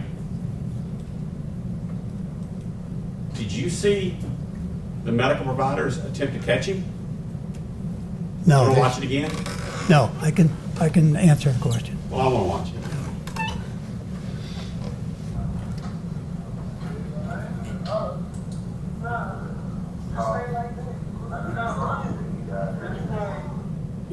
Is Mr. Nichols conversing with the two medical providers? Doesn't sound like it.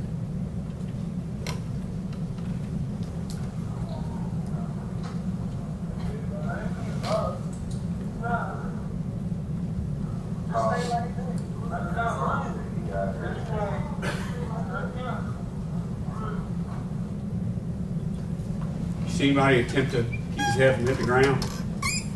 Yes. Pulled the bag away so that allowed him to just drop to the ground. Going forward at 20:44:33.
Were you able to capture or see with your eyes the suspect just a moment ago?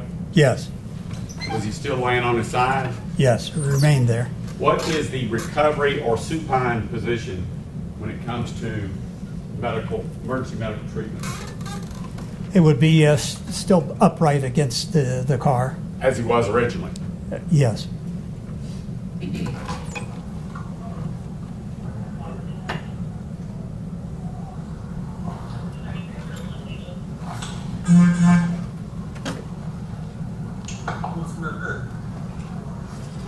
You see Mr. Nichols there in that?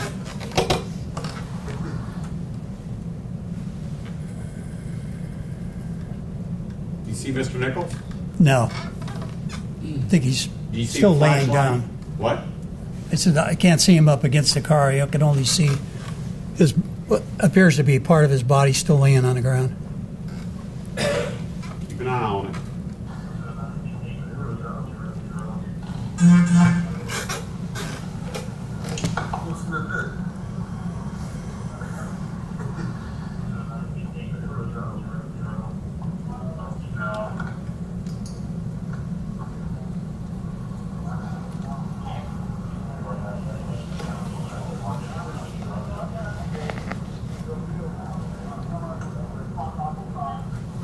Bear with me.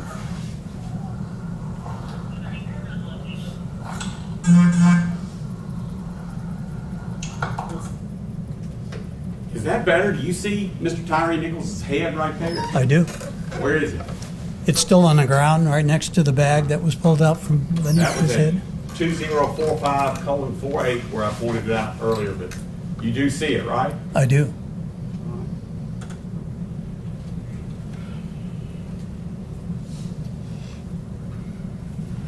Move on. I have played it through the Wilson body cam through 20:45:48.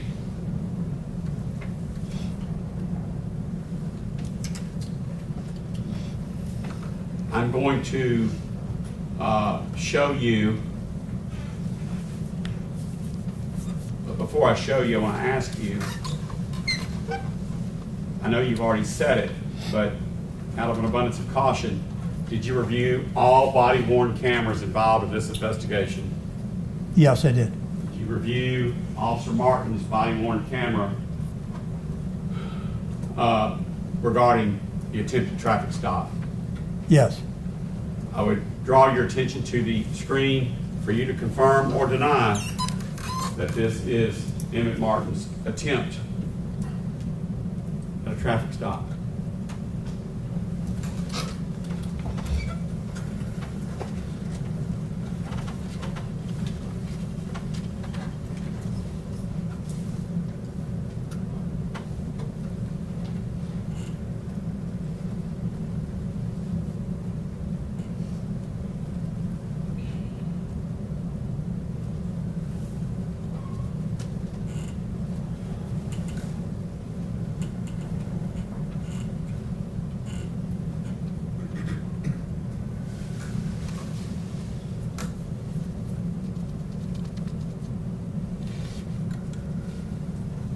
All right, I have stopped the Axon body cam counter at 20:22:25, and in the bottom left-hand corner toolbar, it shows 42 seconds from its beginning. Is that correct or incorrect? Correct. So if you will you monitor the best you can the length of time Emmett Martin had his blue lights on?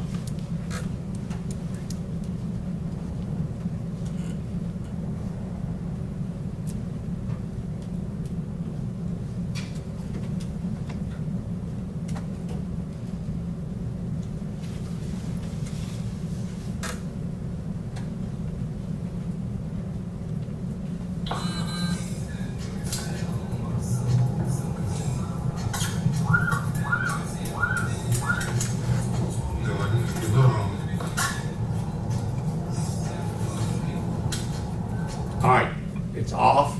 It appears the blue lights are off. Correct or incorrect? They're off, yes. And what I see on the screen is the Axon body camera counter of 20:22:56, and in the bottom left or bottom toolbar, it shows 1 minute and 14 seconds have elapsed.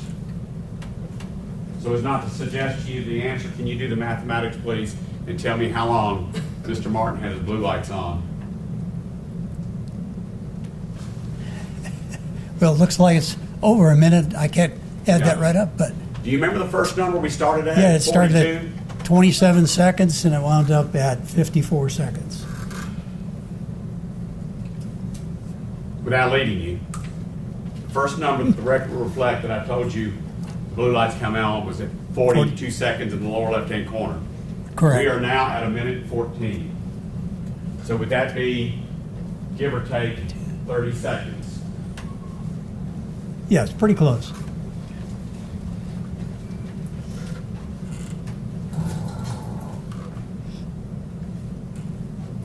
Continuing on.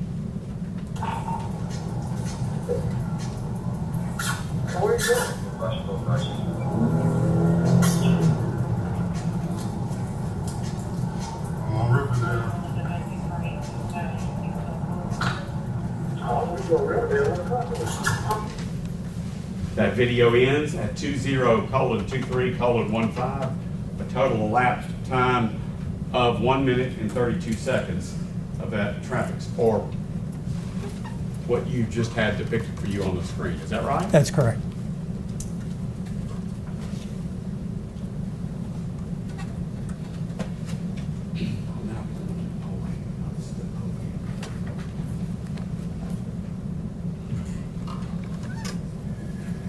By the way, Judge, that what we just saw is part of that collective exhibit, but it had not been shown prior to today. Is that right? All right, sir.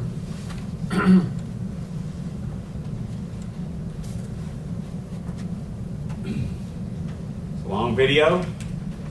It's very important to us here in this courtroom. So I'm going to play for you the MPD poll cam.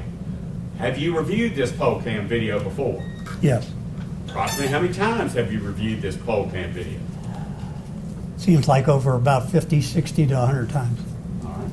Do you have some points within the poll cam that you wanted to call my attention to so that you can tell me to hit stop? I do. Okay, I just want to make sure. We don't want to tie up anyone's time by fishing around for it, okay? Right. So I'm going to hit play, and you tell me what you need me to do. Okay. Fair enough? Okay.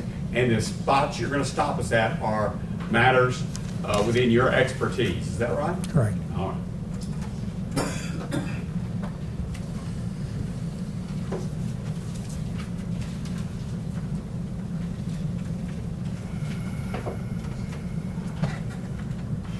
Mr. Zuma, if I could just have you pause the video. Oh, yes, sir. Before we get in this line of questions, as it may be a little bit, is there anybody in the juror that needs a break? All right, seeing none. All right, you can proceed. Thank you. Thank you. Okay, we momentarily stopped it at, when you know it, locked off up there. You're just going to trust me, right? All right, hitting play at, what is that up there in the top of the screen where we can't see the time? What kind of do to make it go away? Huh? Judge, the problem is, for some reason, it's probably my fault, but there's something that says connected to Elmo Cast, and we probably need to get that off so that we can see the,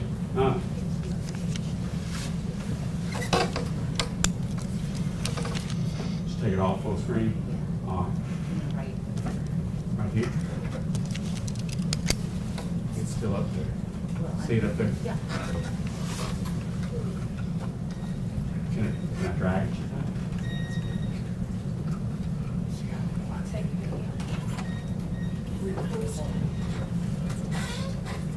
Because it may be important y'all to be able to read the times.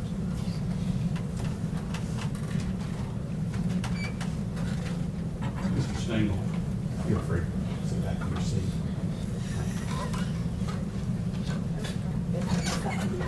That's great. I appreciate it. Thank you, Ms. Tanisha. All right. Hitting point. What? That you can minimize for that time. If we want to go off this version, because earlier when I was on this version, somebody said big screen it. So all right. We are at 203235.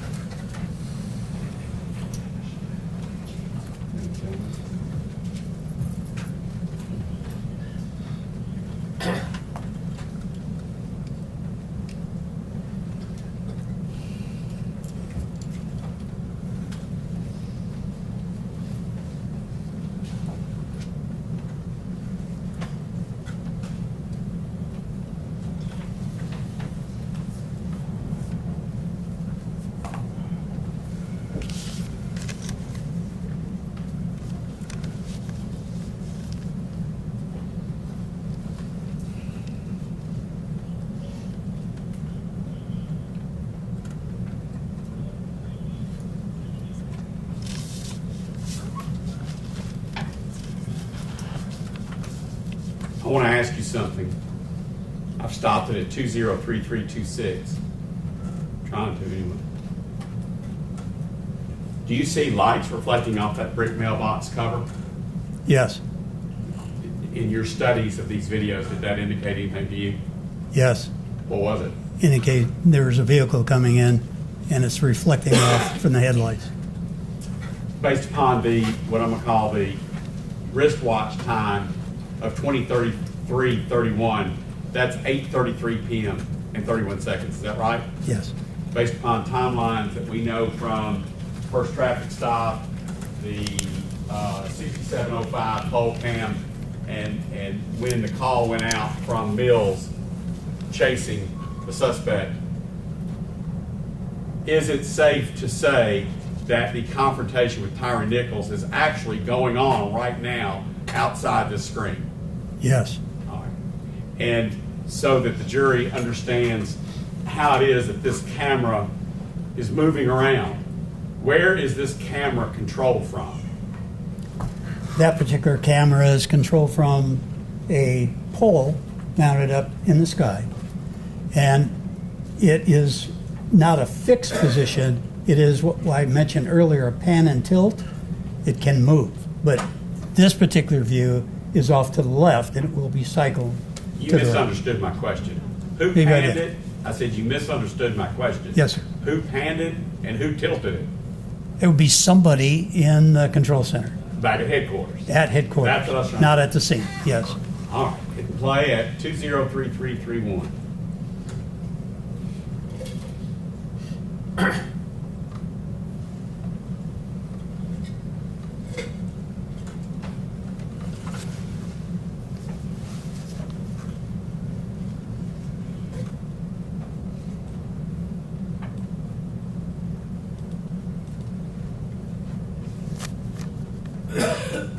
And pause.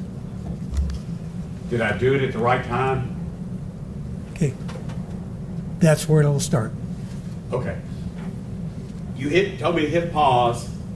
Tell me if you see, as for what you're here testifying about as an expert, do you see anything significant in that frame? What I see, obviously, where the cars are parked, and I see the officers, three officers standing. Can't quite make out from. Yeah, I see the other officer. I believe that's Officer Mills off to the right-hand side, the other side of Justin Smith's patrol car.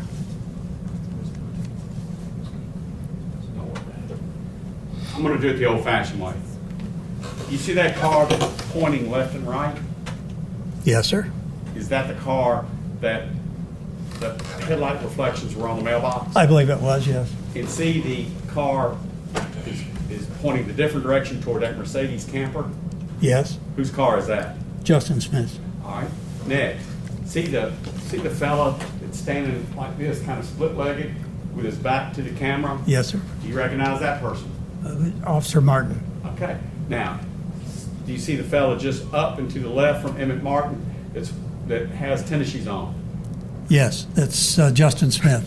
You see the fella on the ground. We know who that is. And the fella standing just behind the fella on the ground, who is that? That's Officer Bean. All right. Then you see a bald-headed fella far to the right behind Emmett Martin's car. Do you see that person? Yes. And who is that? Officer Mills. All right. So right now, just for the record, what officers are on the scene at 203348?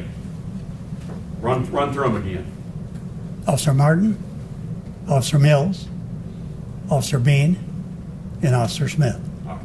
And of course, the suspect. And Mr. Nichols, yes.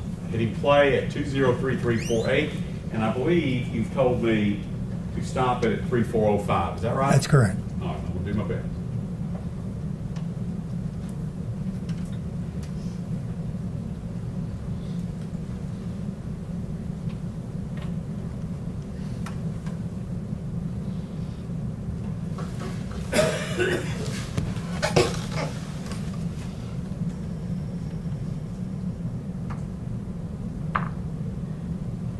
Pause. Very good. What of significance is in that scene for your testimony today? What was significant to me is I was able to see two officers depart from the scene. One would be Officer Mills on the right-hand side, and then Officer Martin going towards his vehicle, which you'll see at the driver's side right front fender, or left front fender. And you have two officers that are still bending over Mr. Nichols. One is Officer Smith, the other one's Officer Bean. And then during that time frame that eclipsed,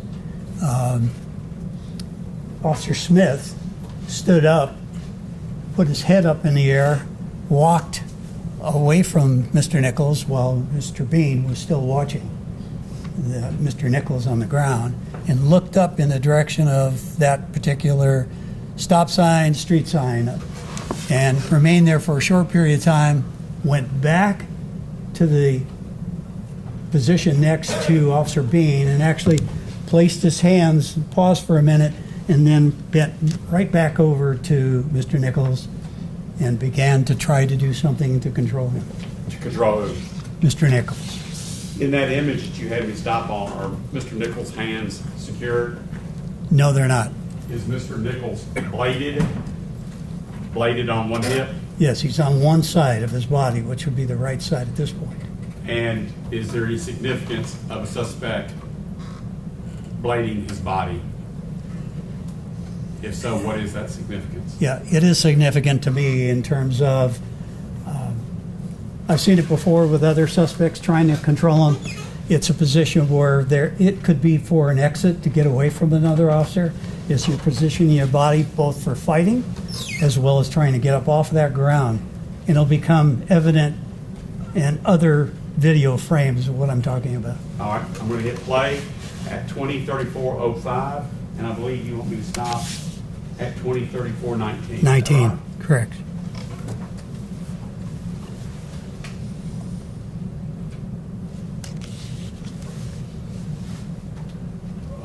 Just so the jury and all of us, the person walking back up to Nichols on the ground that his back is to us, is that who?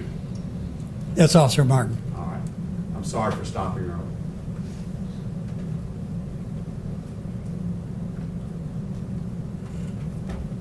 I stopped early again, didn't I? Yes, sir. What did Martin just do? But that's okay. We can do that. What did Martin just do? He just did a soccer-type kick to his upper part of his body. Can't see exactly where that landed, but in that direction. But my client, Justin Smith, can you see what he was doing while that was going on? Yes, he's still bending over Mr. Nichols at the time that the strike was made. Bending over, doing what? Well, I can't tell exactly what his hands are doing, but he's trying to control Mr. Nichols on the ground with his hands. Hitting play at 20:34:14. All right, stop. I went too far? That's fine. Okay. What is significant of where you had me stop? In addition to that, what you saw is the movement from Mr. Nichols. He went from his right side back to his back side, and then he'll flip over again over to his right side. And then you saw the positioning of Officer Martin. And to me, that's pretty important because I watched him throughout this entire set of frames is what he was doing and how he was moving as the officers were trying to control him. Him meaning Mr. Nichols. Based upon your expert analysis of video imaging, police tactics, Justin Smith, you see him there? I do. His legs are spread, he's over beyond 90 degrees. Would you agree with that? Yes, I would. Can he see? Is it even possible for him to see Emmett Martin from that spot? In my opinion, no. All right. Moving on from 2034-21, I think you want me to stop at 2034-50. Is that right? That's correct.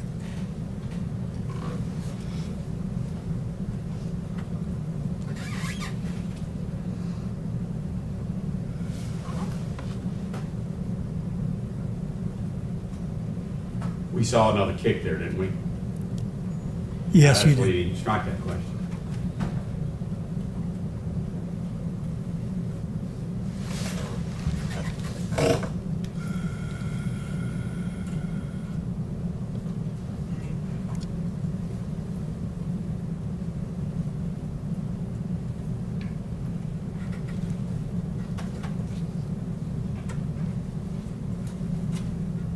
Pause.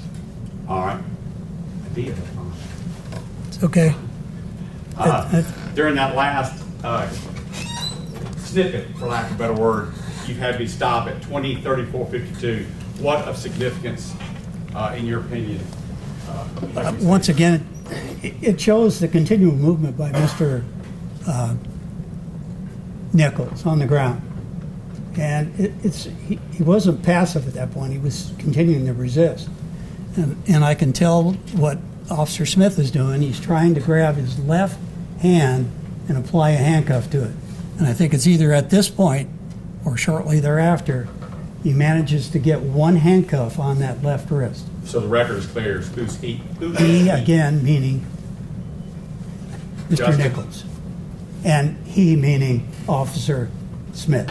Okay, so again, so the record's clear. What police officer's got the handcuff trying to get it on Mr. Nichols' left arm? Justin Smith. And do we see that in this image?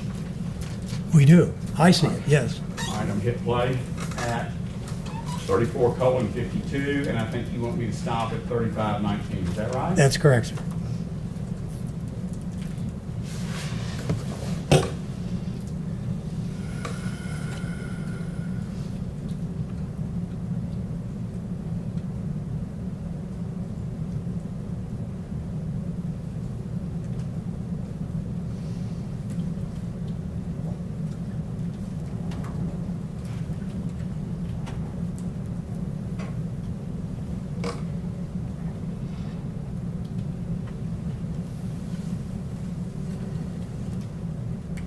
Stop. All right, stop. During that snippet from 20:35:05 there-ish to 20:35:19, what did you see of significance from the standpoint of your expert opinion? Without having to go frame by frame for you to see it, what I saw was Mr. Nichols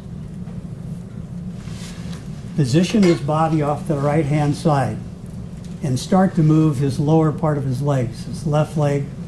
And I saw Officer Smith pull up on the handcuff. He's got one hand on the left wrist. And he's trying to position Who the is body, he? excuse me, he's trying to position Mr. Who is he? If you use the word he, I please said identify the Officer person. Smith was trying to position Tyre Nichols into a forward motion onto the ground.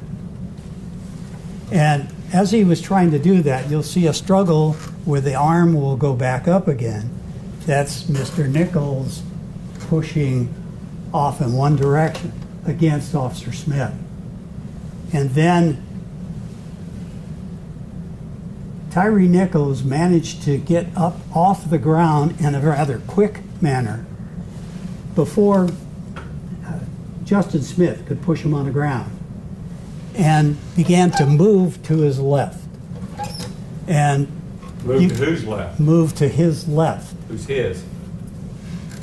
Who is his? Still talking about Tyre Nichols moving towards his left. Okay? You can also see the position of Justin Smith's left foot going off to the left-hand side. And they follow Mr. Nichols, they meaning the other officers, which would be Officer Martin and Officer Mills. around into a counterclockwise position, and you'll see, if we were to go back and play that over again, you'll see Officer Bean grabbing a hold of Mr. Nichols and pulling him backwards as Justin Smith is trying to grab both of his hands now up front and pulling him in another direction.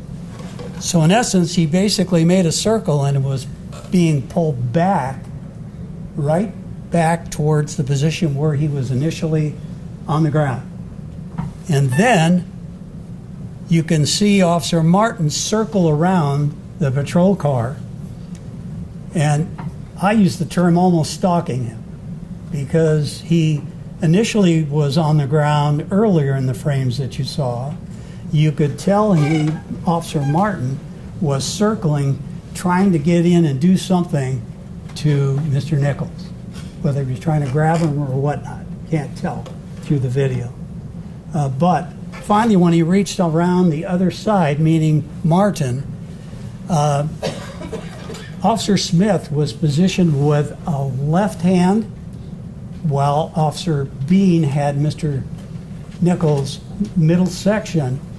That's when Officer Martin struck Mr. Nichols in the head or in the facial region. And then Mr. Nichols was directed by Officer Smith and Officer Bean off to the side as Mr. Nichols was starting to walk away. And then you'll see Justin Smith bracing his leg on the ground to stop Mr. Nichols, and that's when the tape ended. All right. It has been argued, you've been here in court as an expert, it has been argued that Justin Smith was somehow holding Tyre Nichols' arm to his side to permit Emmett Martin to do what he did. You've heard that testimony or heard that argument, correct? I did. Based upon your expert analysis of this video and the actions of Justin Smith, is that true?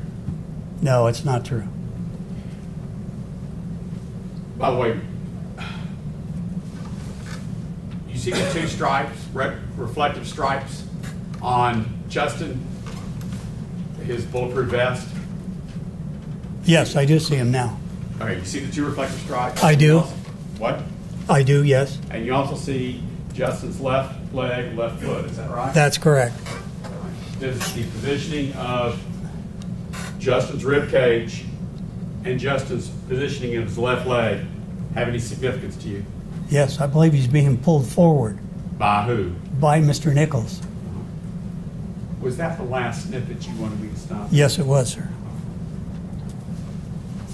Now, as part of your expertise or your in evaluating these cases, do you direct, oversee, and have prepared animations for demonstrating to juries what was going on with specificity? Yes, I have. And in order to lay the groundwork, lay the foundation, did you do that in this case? I did.